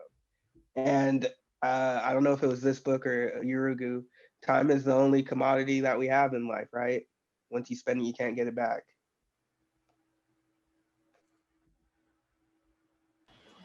I agree to a certain extent, but mainly I believe that we can practice allyship based on like actions, like people actually making an effort towards removing the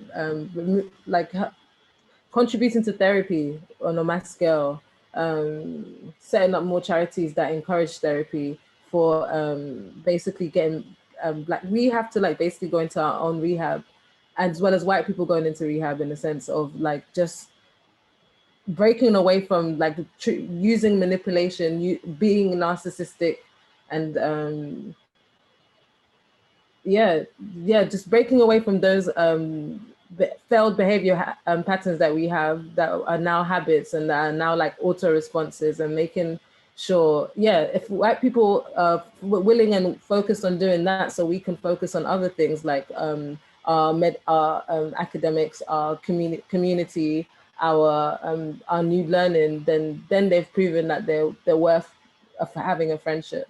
That's how I feel. Yeah, I feel similar in a sense that with psychology, how we actually treat, like for example, I was telling my friend, I think what should actually happen is Black people should be paid a lot to be therapists for white people, because I don't think white people helping themselves get over us is actually gonna work. I don't think we're gonna get very far if we keep being like white people, like, yes, they are this, yes, they are that, but in the end of the day, how do I explain? It's like instead of to beat the horse to become a different type of horse, just be like, you know what, you're this type of horse, you be that over there. And then for Black people to heal, because I think it's like psychologically with whiteness, it's like their whole identity is based off of being psychologically ruined and ruining others. Like it's all a circle of toxicity and normalized pain and normalized exploitation and normalized oppression. But it's so hard to even it's weird, like once again, it's like as a Black person, I think to be able to have discussions among ourselves about psychology, I think is really important. Like to talk about how we're personally impacted and how we can learn new ways to discuss things, to observe and see.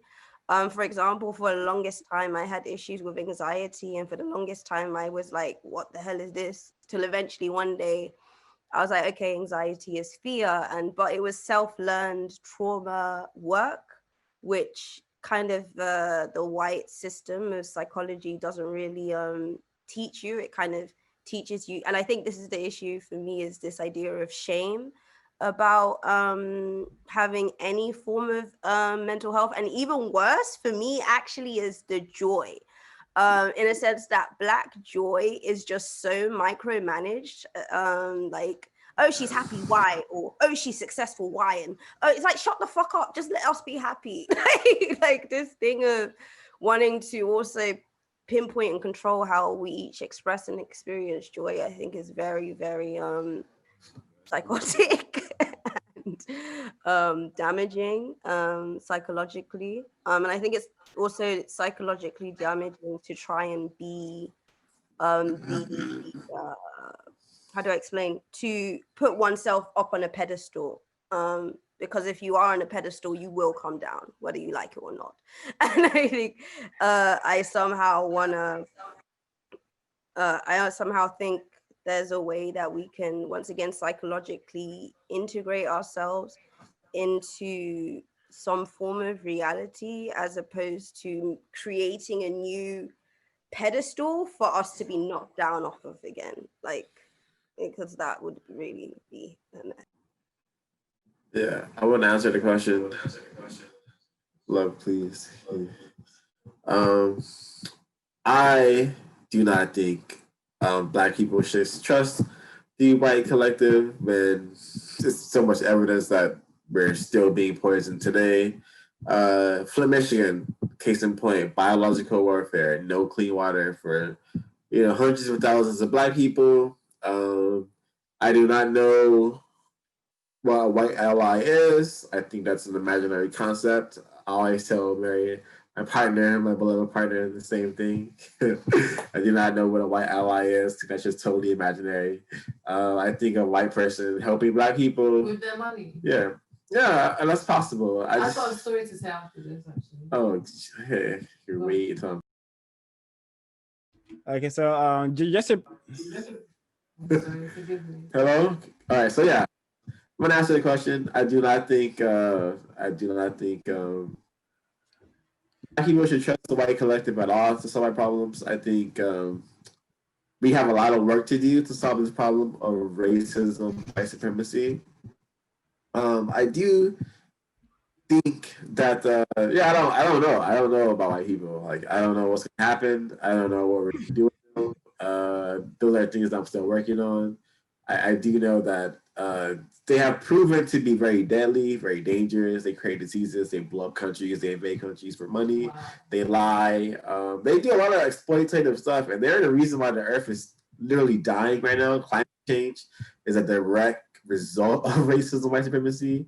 The reason why, like, ghettos in South Central Compton, the reason why these communities exist where Black people get shot every other hour, that is what people's doing. The reason why the majority of Black men are in prison, that's white people. So what the fuck? Where the allies at? I don't know.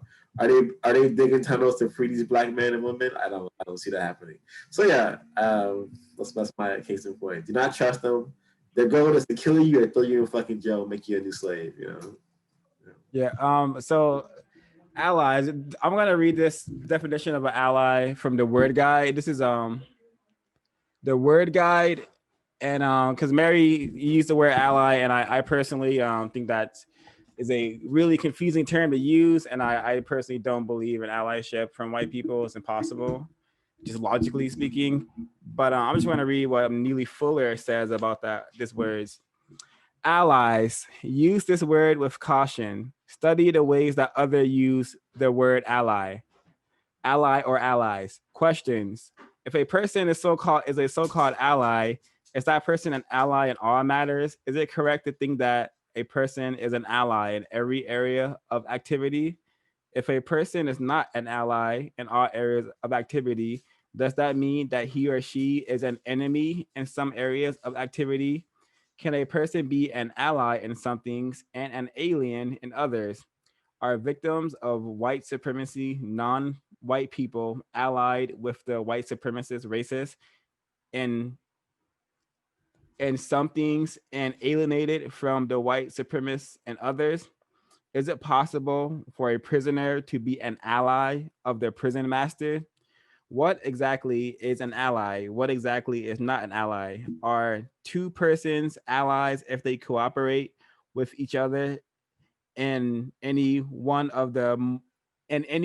or more areas of activity? If so, which areas of activity? Economics, education, entertainment, labor, law, politics, religion, sex, war, counter war? What exactly is cooperation? What exactly is cooperation? Exactly how much cooperation with a person makes that person an ally? Does cooperation apply to words or deeds of support that is indirect? as well as direct? Are all of the white people who participate in any part of the system of white supremacy, racism allies if each wait, let me are all of the white people who participate in any part of the system of white supremacy, racism allies of each other? Are they allies in the maintenance of non-justice? Are they allies in the universal racist conspiracy against the non-white people of the known universe? These are questions about about allies and allyship. Just can you be hot and cold at the same time? Yeah, I've been thinking because I think the idea of allyship is bullshit as well. I think of the Willie Lynch. I don't know if you guys have been through the Willie Lynch letter yet. Yeah, a long time. Well, I did know, it in school. we Huh? know Little Billy Lynch. God, so that for me, it's kind of like someone. I think it was a movie, but it was a movie where this guy said, "No black person can do anything till a white person says yes." And for me, that struck a chord with how my existence is right now, which is, for example, Beyonce being Beyonce is because a white man said yes. And that for me is very, very jarring. And like, for example, Beyonce, once again, I'm conflicted because in one essence, she's given thousands of jobs to Black people who deserve them. And it's somehow, like, what does that mean? Like, if Beyonce didn't exist, I clearly am a fan. If Beyonce didn't exist, how many Black people would be inspired right now to even have conversations like we are right now? Like, for me, that snowball effect is kind of like, for me, a bit, how to explain, like, sorry, I've lost my train of thought. Well, I have something I want to share. But Go for it, so yeah, basically, yeah, and sure, I don't believe in allyship, but I do wonder what the because is it that like I don't know, because I don't believe in it. I don't believe it's true. But I believe it's kind of like it's not allyship, like maybe it's just the wrong word. We just share the earth and we have to be here together somehow, like if or maybe sorry, Leo, keep going. I wanted to ask, as far as your point is concerned about like, Black entertainers not being able to have any, clout or influence or anything or any sway without white people giving them like direct approval first, like, and then like, I'm sorry if I'm like butchering with the thing you said, but you said like without Beyonce, like will people be having like conversations like this? Like, are you like implying that like Beyonce like gave people like the energy to kind of like get involved with like conversations like these, or am I misunderstanding like your meaning to say what you said? Because I'm kind of lost on what was the relevance of like of that being like brought up. Okay. The original question was about. Sorry, remind me. I have ADHD, so this is part of it. But what was the original question again? Like that I was responding to. It was about. You're responding to Do you believe in allyship? Yeah. Allyship, yes. And I basically said that I heard somewhere something that struck me was when someone said no one can do something till a white man says yes. I'm talking about laws. So for example, to be able to vote.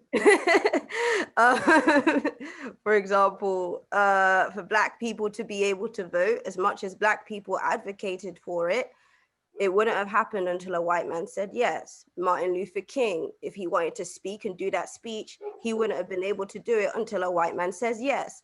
And this is what I'm talking about. I'm not talking about Beyonce existing as an artist we know of wouldn't have happened until going back in history, a white man said yes. I'm not saying a white man is standing over Beyonce saying, hey, you can do this and that. What I'm saying is, no, I don't want to cut you off, but I understood that, like, about how white men say yes or no to decide who are the movers and shakers in in those kind of like industries and fields, but I didn't understand how that related necessarily to whether or not you believe in white allyship. I felt like that point was like not, so I you know. Okay, so for me, I don't think it's unfortunately I don't think it's, I think it's really weird for me still, because I think to be an ally, once again, I think the whole idea of allyship is bullshit. Like, it's not real. But at the same time, somehow through white people saying yes, Black people have accomplished things. But once again, this is why it makes me feel like I don't like that. So are you saying that although white people have the capability to like to pull the trigger to decide who are the it people, or who are the people who have the influence, although they are, it's technically in a way they're giving us these artists, these figures, and like, but that doesn't make you our ally just because you gave us like, yeah, like, no, they do that we I look feel like, because I feel like white people do this as a way to dictate to Black people how, for example, I think they use Beyonce as an example of how we should be. They enjoy whatever she projects and whatever influence she brings forwards, and therefore, yeah, Beyonce, yeah, like they love to do that.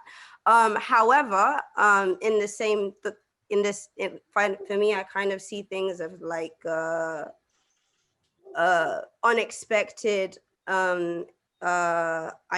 unexpected positive thing, which is we've seen how much she's done, and you're like, oh, okay, growing up I thought it was impossible to even think of myself as bigger than as I am, never mind being having this sort of success, and then using my own discernment to because I'm in this place where, you know, I thought I wanted to be famous and rich and all of that, and I'm kind of like, do I?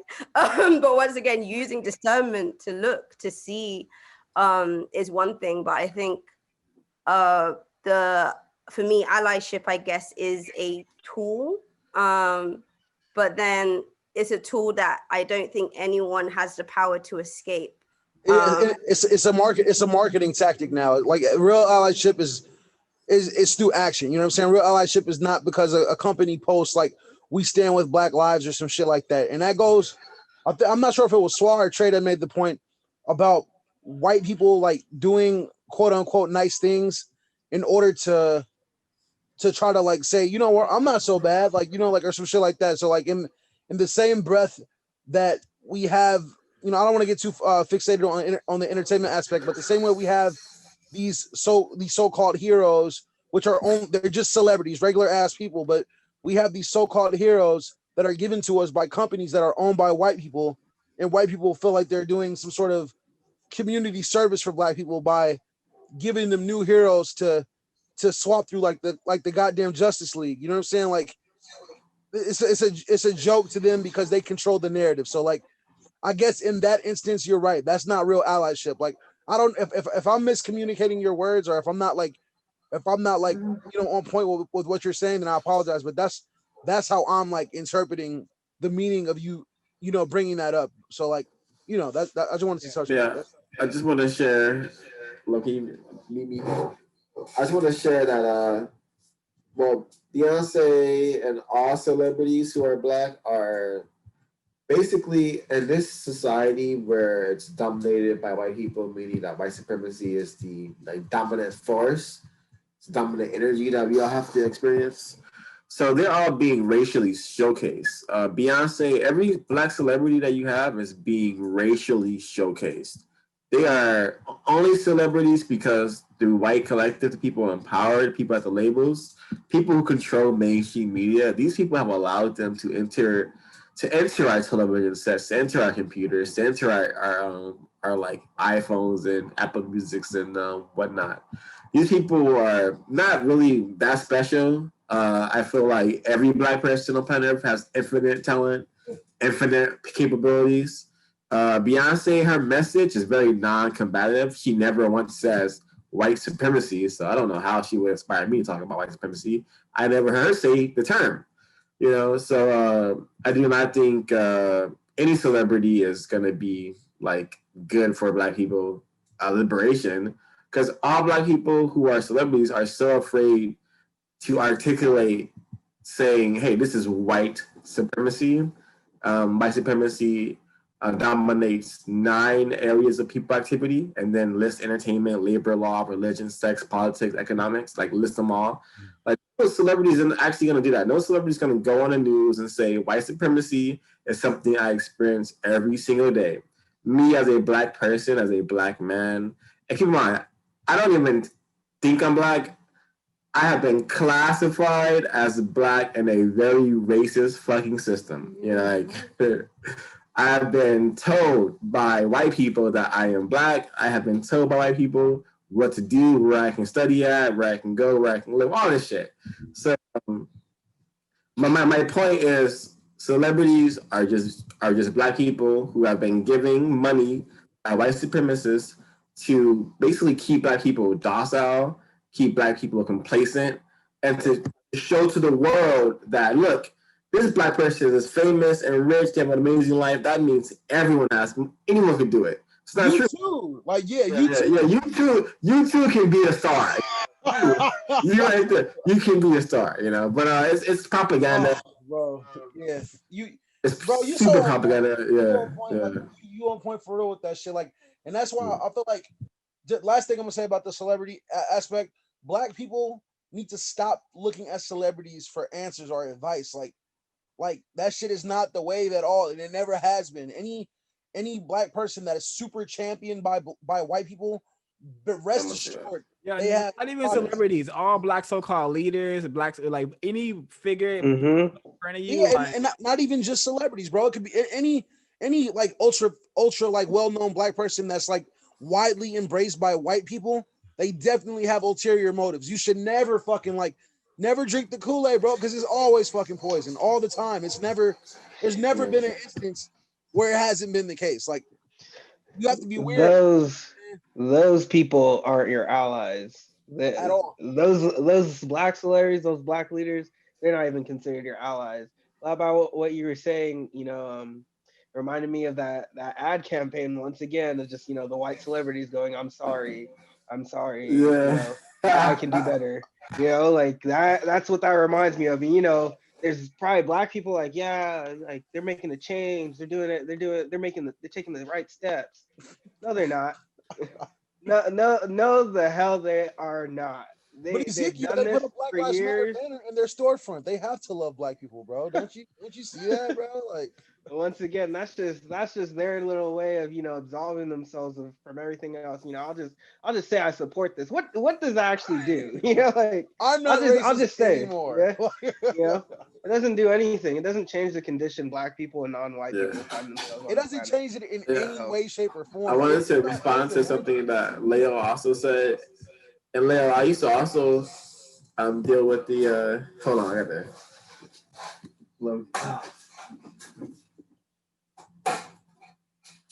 Yeah, low key, like the more we have this conversation, Swab might be on to something like about the fact that like not might, he's definitely on the whole concept that white allies can't truly exist because it's against their self-interest, low key. Like, why would white people want white supremacy? So let me say what I wanted to say. So Leo, you have mentioned that like fame and all that stuff. Yeah. So like for me, like I'm a film director. I write and direct my own films. Been doing it for X, Y amount of time. And like for me, I don't really want fame. I just want to be able to give people my information via film, Like I want to end racism, and I'm pretty sure I can end it in my lifetime by working, strategically and having like intentions and goals. So in my films, I like to put powerful messages of Black people in it. So like I used to think, oh my God, I need to get signed with Netflix, I need to get signed with HBO. Now for me, it's like I'm just gonna do my work and be independent, and then manifest with my own entities, so I manifest my own energy sources. Because I don't really need. I'm black. I have melanin. That's all I need. I need my black brain and my melanin. I don't need fucking Netflix or Showtime or any of these fucking goddamn entities to give me my power. I already have all my power.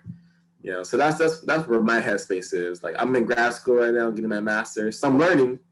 I'm also at a very, very European, Western, evil school, evil institution. Like, I would never ever go here ever again in my life. I would never tell a black person to go here ever, like ever. But yeah, so yeah, just learn as much as possible and do whatever you love with pure intentions, or intentions that are like driven forward. You know. I mean, it might help to give some context about me. I'm a dance artist. I've worked with predominantly Black and queer artists. The artist I work with now is called Tragil Harrell, and he is one of the most famous Black choreographers currently. Hence me, being very like once again unsure, because I think dance, Black bodies in space is really important to see. I think through doing work, we can only create the shifts that way. But I guess with me, I always conflated fame with the ability. I always conflated fame with the ability to create influence. And I always was obsessed with like reaching as many people as possible to create as much influence as possible. Hence going through this journey with it, which is actually just being is more than enough, and creating also is more than enough. So yeah.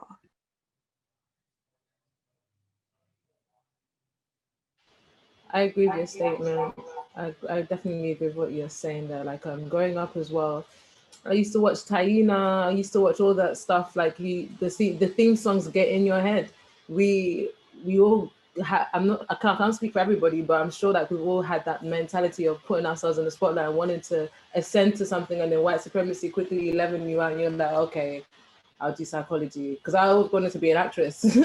I wanted to be an actress. My hair was permed before I had the choice to basically be an individual. So I looked like everyone else, but a Black girl grown into herself, and I was a nerd.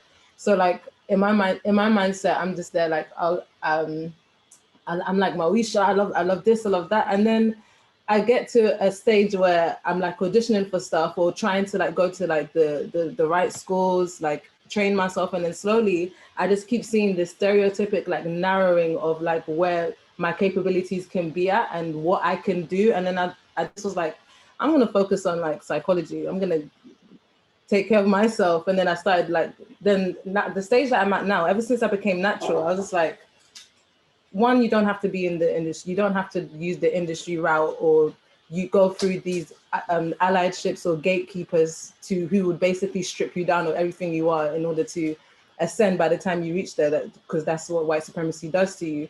But if you, like, with the knowledge that we're gaining now, like the conversations we're having right now, the books that we're reading, this information that we have here, if you want to stand on our own square and build ourselves up and become influential based on being yourself, then you will ascend no matter what, popular by demand or however that is. Because yeah, it's just, yeah, that's what I wanted to say. I think on that.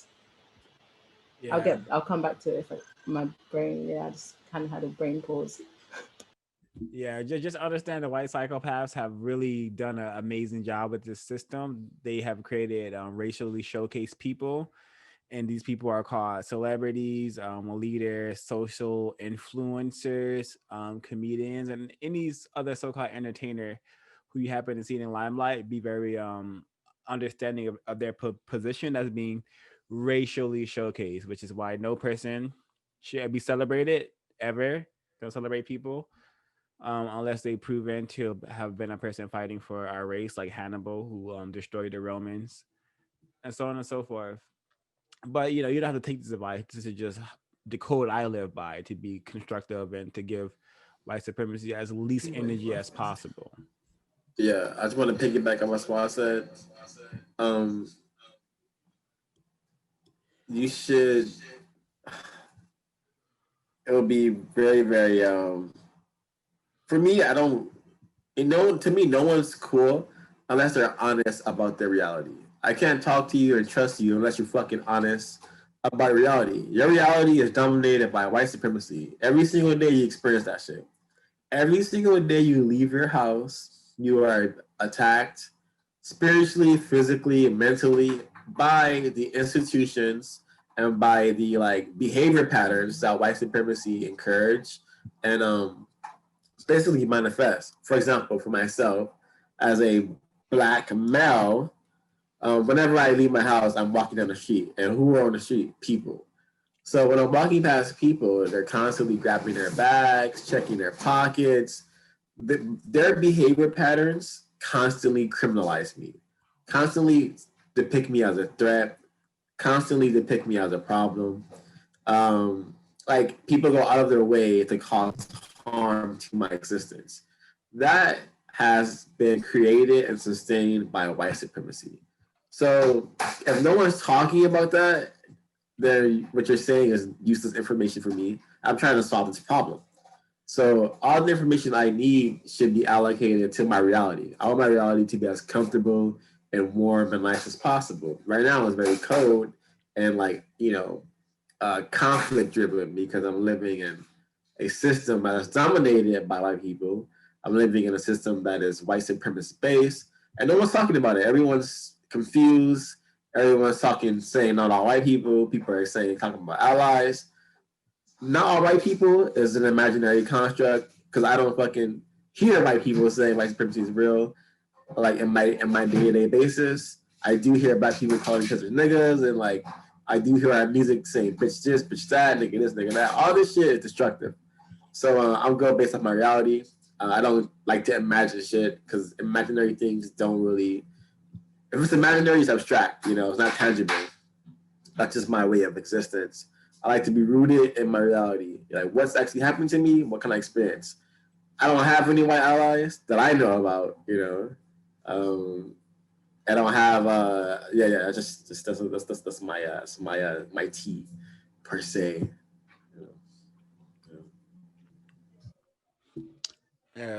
Do we want to get into like closing comments about the essay? Like, yeah, I think we could do that. So, my closing comments would be just to understand that the enemies are the white psychopaths, white people, and white collective, the racist suspects, the usual suspects, white dominators, the evil people, the evil pink people, whatever you want to call them, just understand that they are the enemy. They're on this planet to destroy us. And they've been doing this for at least, or attempting this for at least 6,000 years. And yeah, we have many of our ancestors and many warrior men like Bobby Wright, almost said Wilson, have left us materials that we should abide by and understand. And the root is that the problem is not other black people.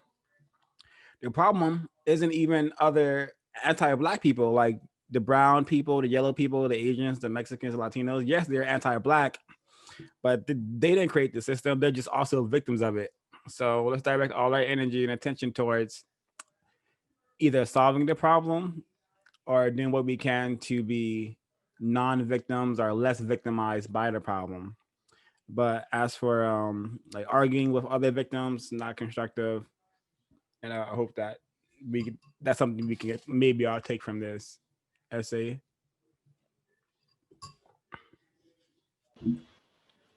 My closing comments for reading this book was that it was very enlightening, triggering at some points, good information. This part that I want to read as my closing comment. Psychopaths' inability to accept blame or learn from previous experience can be easily proven. They never accept blame for Blacks' environmental conditions, which are clearly the result of white oppression. On the contrary, Blacks are held responsible for the deterioration of their communities, even though all of the property is white controlled. In addition, municipal services are withdrawn from Black communities, and most of these communities have been used up before blacks are allowed to move into them. Yeah, reading this, it's already stated there that they're not going to accept blame. So I feel like we need to just make sure we focus on community building ourselves, finding out who is in control of what in our environments and areas, and writing the right necessary, or just learning social policy, working towards changing social policy so it best suits us, finding out just finding out everything there is to know about the law realms of these things, because at the end of the day, if someone's not going to accept blame, then what does accountability look like for us? And it's being armed with all this information and being able to apply change and different practices. So yeah, that's my closing comments. Yeah. My closing comments is just to be brief. Can you mute me, please? Yeah, sorry. A lot of this stuff, like scientific racism, a lot of this stuff is from the white side, like all the white people he was quoting. This scientific racism is still in the minds and hearts and souls of the white people who still inherit this planet. So like, I don't have to ask myself, why is this happening to me? I know exactly why it's happening to me. They've been brainwashed to think that I'm actually a psychopathic rapist killer. They've been brainwashed to think that I'm a fucking animal. So I know why I'm treated the way I'm treated. And I don't, ask silly questions about, I can't believe this happened to me. I know exactly why it's happening to me. So with this information, I try to stay away from drunk white people. I try to stay away from. I don't go outside unless I absolutely have to. I try to live my life very, very organized. Meaning that I said, if I'm going outside, I need to know where I'm going, how long I'm going to be there, who's going to be there if possible. I like to be on code because I know the system is looking for a young black male to devour, either in the form of literally killing me and harvesting my organs, or killing me and killing me and just throwing my body underneath some gutter, or throwing me in prison and like having me be free labor like the majority of my brothers and sisters who inhabit planet Earth. So yeah, all the stuff that I learned, I try to apply it. Like if I'm talking to someone and they're saying racism is a hillbilly calling you nigger, I'm like, nope, that's not racism. Racism is white supremacy. White supremacy is the fact that you, in your mind, consciously or subconsciously, feel like you're superior to me. And your attitude shows me that you feel like you're superior to me.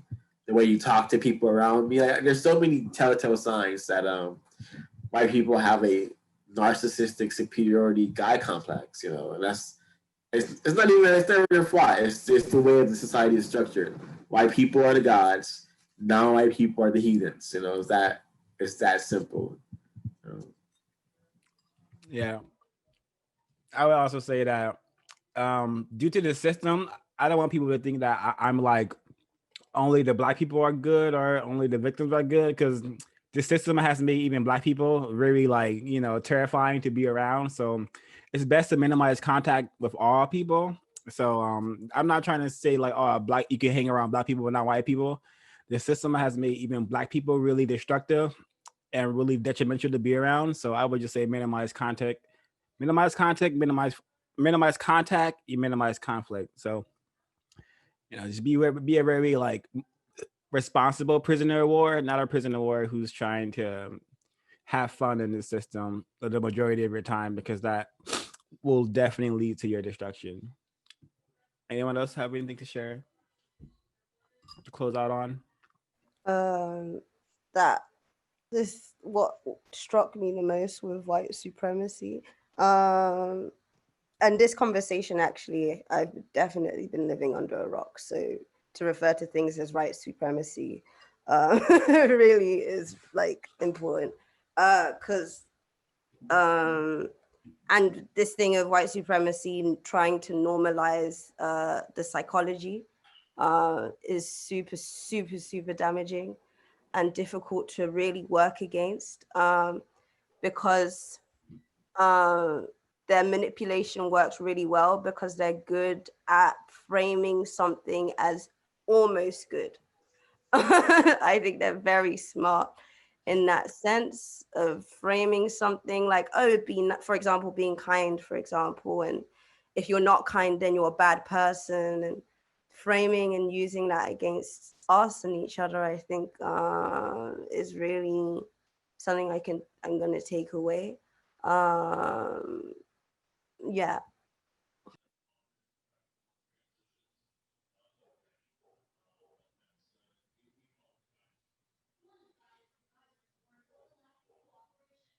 Oh, and Carl Jung being racist. No. I had a feeling he was. I just never had the evidence, so it was really, really helpful to see that he's racist. That was a shame because Carl Jung was the only his theory, like his learning about him in psychology was the only person who made any kind of sense, because he mentioned like art therapy, he mentioned different forms of therapy and like finding yourself through humanism. So it's very interesting that he had that mentality to closest people. Like he seems so naturalistic, but hating the closest people to nature. Yeah, no, I've always like it. I don't really trust many white people who are if I can see a white person's text, they're most likely racist. Well, sorry, a white supremacist.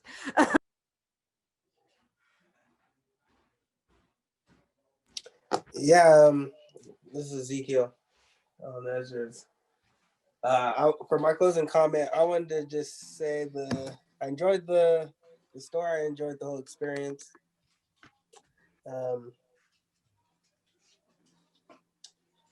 It was just really good. I don't know how else to explain it. It resembled to me a lot of what we've been reading in the ISIS papers, and kind of like what Dr.Frances Cress Welsing's been writing about. It resembled that a lot. He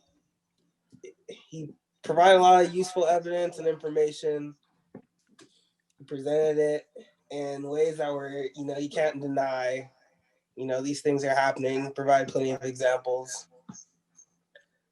So yeah, that's my closing comment. Sorry, it wasn't anything grand. And Leo, I personally use the term racism, white supremacy, and racist and white supremacy as synonyms. To me, they mean the same thing. So I usually will just say racism, white supremacy in one go as I'm talking about it, just so I know. So just so people know, I'm not taking away from the fact that to be racist is to say I'm a white supremacist. And keep in mind, like, we didn't create race. White people created racist, and they gave themselves a fucking giant, enormous head start. It's Lyo pronunciation. Lyo. Lyo. Lyo. Lyo. Oh, Lyo. Oh, okay. American makes sense. All right. Thanks everyone for participating. Please be aware of the psychopaths about. Carice, did you want to give some closing comments before we adjourn? Yeah, I learned that we have a lot of issues, and once Yeah, can I be people, go ahead, please. oh, okay. Once we learn, the cause and effects and whys and the issues, we can start to come with a resolution on how we can fix white supremacy and what can we do to demolish the system of white supremacy so that the system that we live by can fall. We can start fresh and new, but it's all in our minds. It's all mental of us coming together and being united as one because we're stronger in numbers.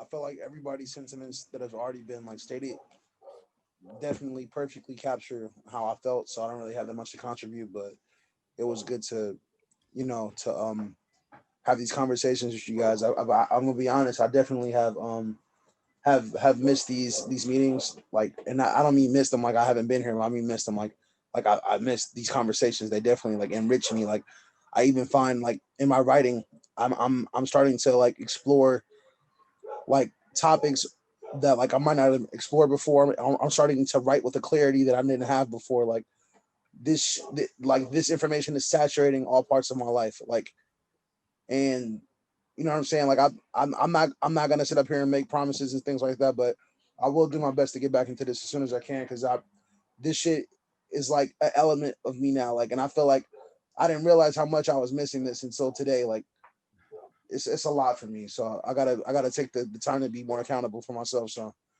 you know, this ain't the last time. You feel me? So I appreciate you guys, and I appreciate the time. You feel me?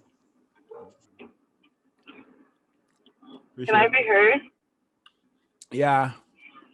Oh, okay. Yeah. Sorry, I'm driving. Yeah. If we're giving closing comments, I'm really happy that we read this essay. I really, really like this essay. I don't know. I just think it's such an important essay. I know for me, like I've done a lot of work in like organizations that have, you know, a lot of white people, and it's never not been oppressive. It's never not been structured in a way that mirrors how our society is. And so I think this essay is really good because it really shows that, you know, the focus should not be trying to work with white people and build coalitions with white people, because they have proven, like us, that you know they cannot be trusted. And I think it's really important too, because you know the reason why I wanted to like read this was because I watched like the Proud Boys march or whatever last weekend, and I think that you know that march is not like the worst of white people, right? It's just the face of white people, like it is white people. And so I think it's really important to not think of white supremacy as just like the Proud Boys, because they're just like, you know, the people who are the faces of it, but it's really just like a larger structure that a lot of white people buy into and want to buy into. So yeah, I like the I love how he brings up the matador and the cape, and he talks about like Marxism and things like that. Yeah, I just really like the essay, and I like the way he writes. I feel like there's a lot of times where I don't know, the part about integration I thought was a really powerful point, and I missed some of the meetings, so I don't know if we talked about it, but the fact that all of those black people lost their jobs during integration, and he said, you know, that there are like black um, principals that became janitors, and I think it's really important to understand how white people will always undermine whatever gains that black people try to make, because unfortunately they are like many steps ahead of us and they are in control of like this system. And so it's in their psychology and the way that they structure their societies so that we can really figure out how to dismantle it. So yeah, thanks. Thank you so much, Ash, for mentioning that integration bit, because understanding like what has been done to black people, I hate integration. Integration has been very lethal. This has been a lethal integration. It was much better back in segregation, when white people came around, black people knew what the fuck was going down. You know, now white person can come over, you know, and now we can just sit down and like play video games together, and that shouldn't be the case. You know, it needs to be understanding like what these people are doing on the planet Earth and what can we do about it. So integration has been lethal. We need to resegregate. That's my final closing comment. Thank you so much, Ash, for sharing. One more thing, another thing I've been introducing into my conversations is that I do not believe that there's a single white person on planet Earth who's unaware of white supremacy. And I wouldn't even say they're white privilege. I would say they're white power. Like every single white person on planet Earth knows that they're benefiting from a destructive system, whether they admit it or not. They know. They know that black people are the inferiors and non-white people are the inferiors, and they know that they have been labeled and projected as the superior.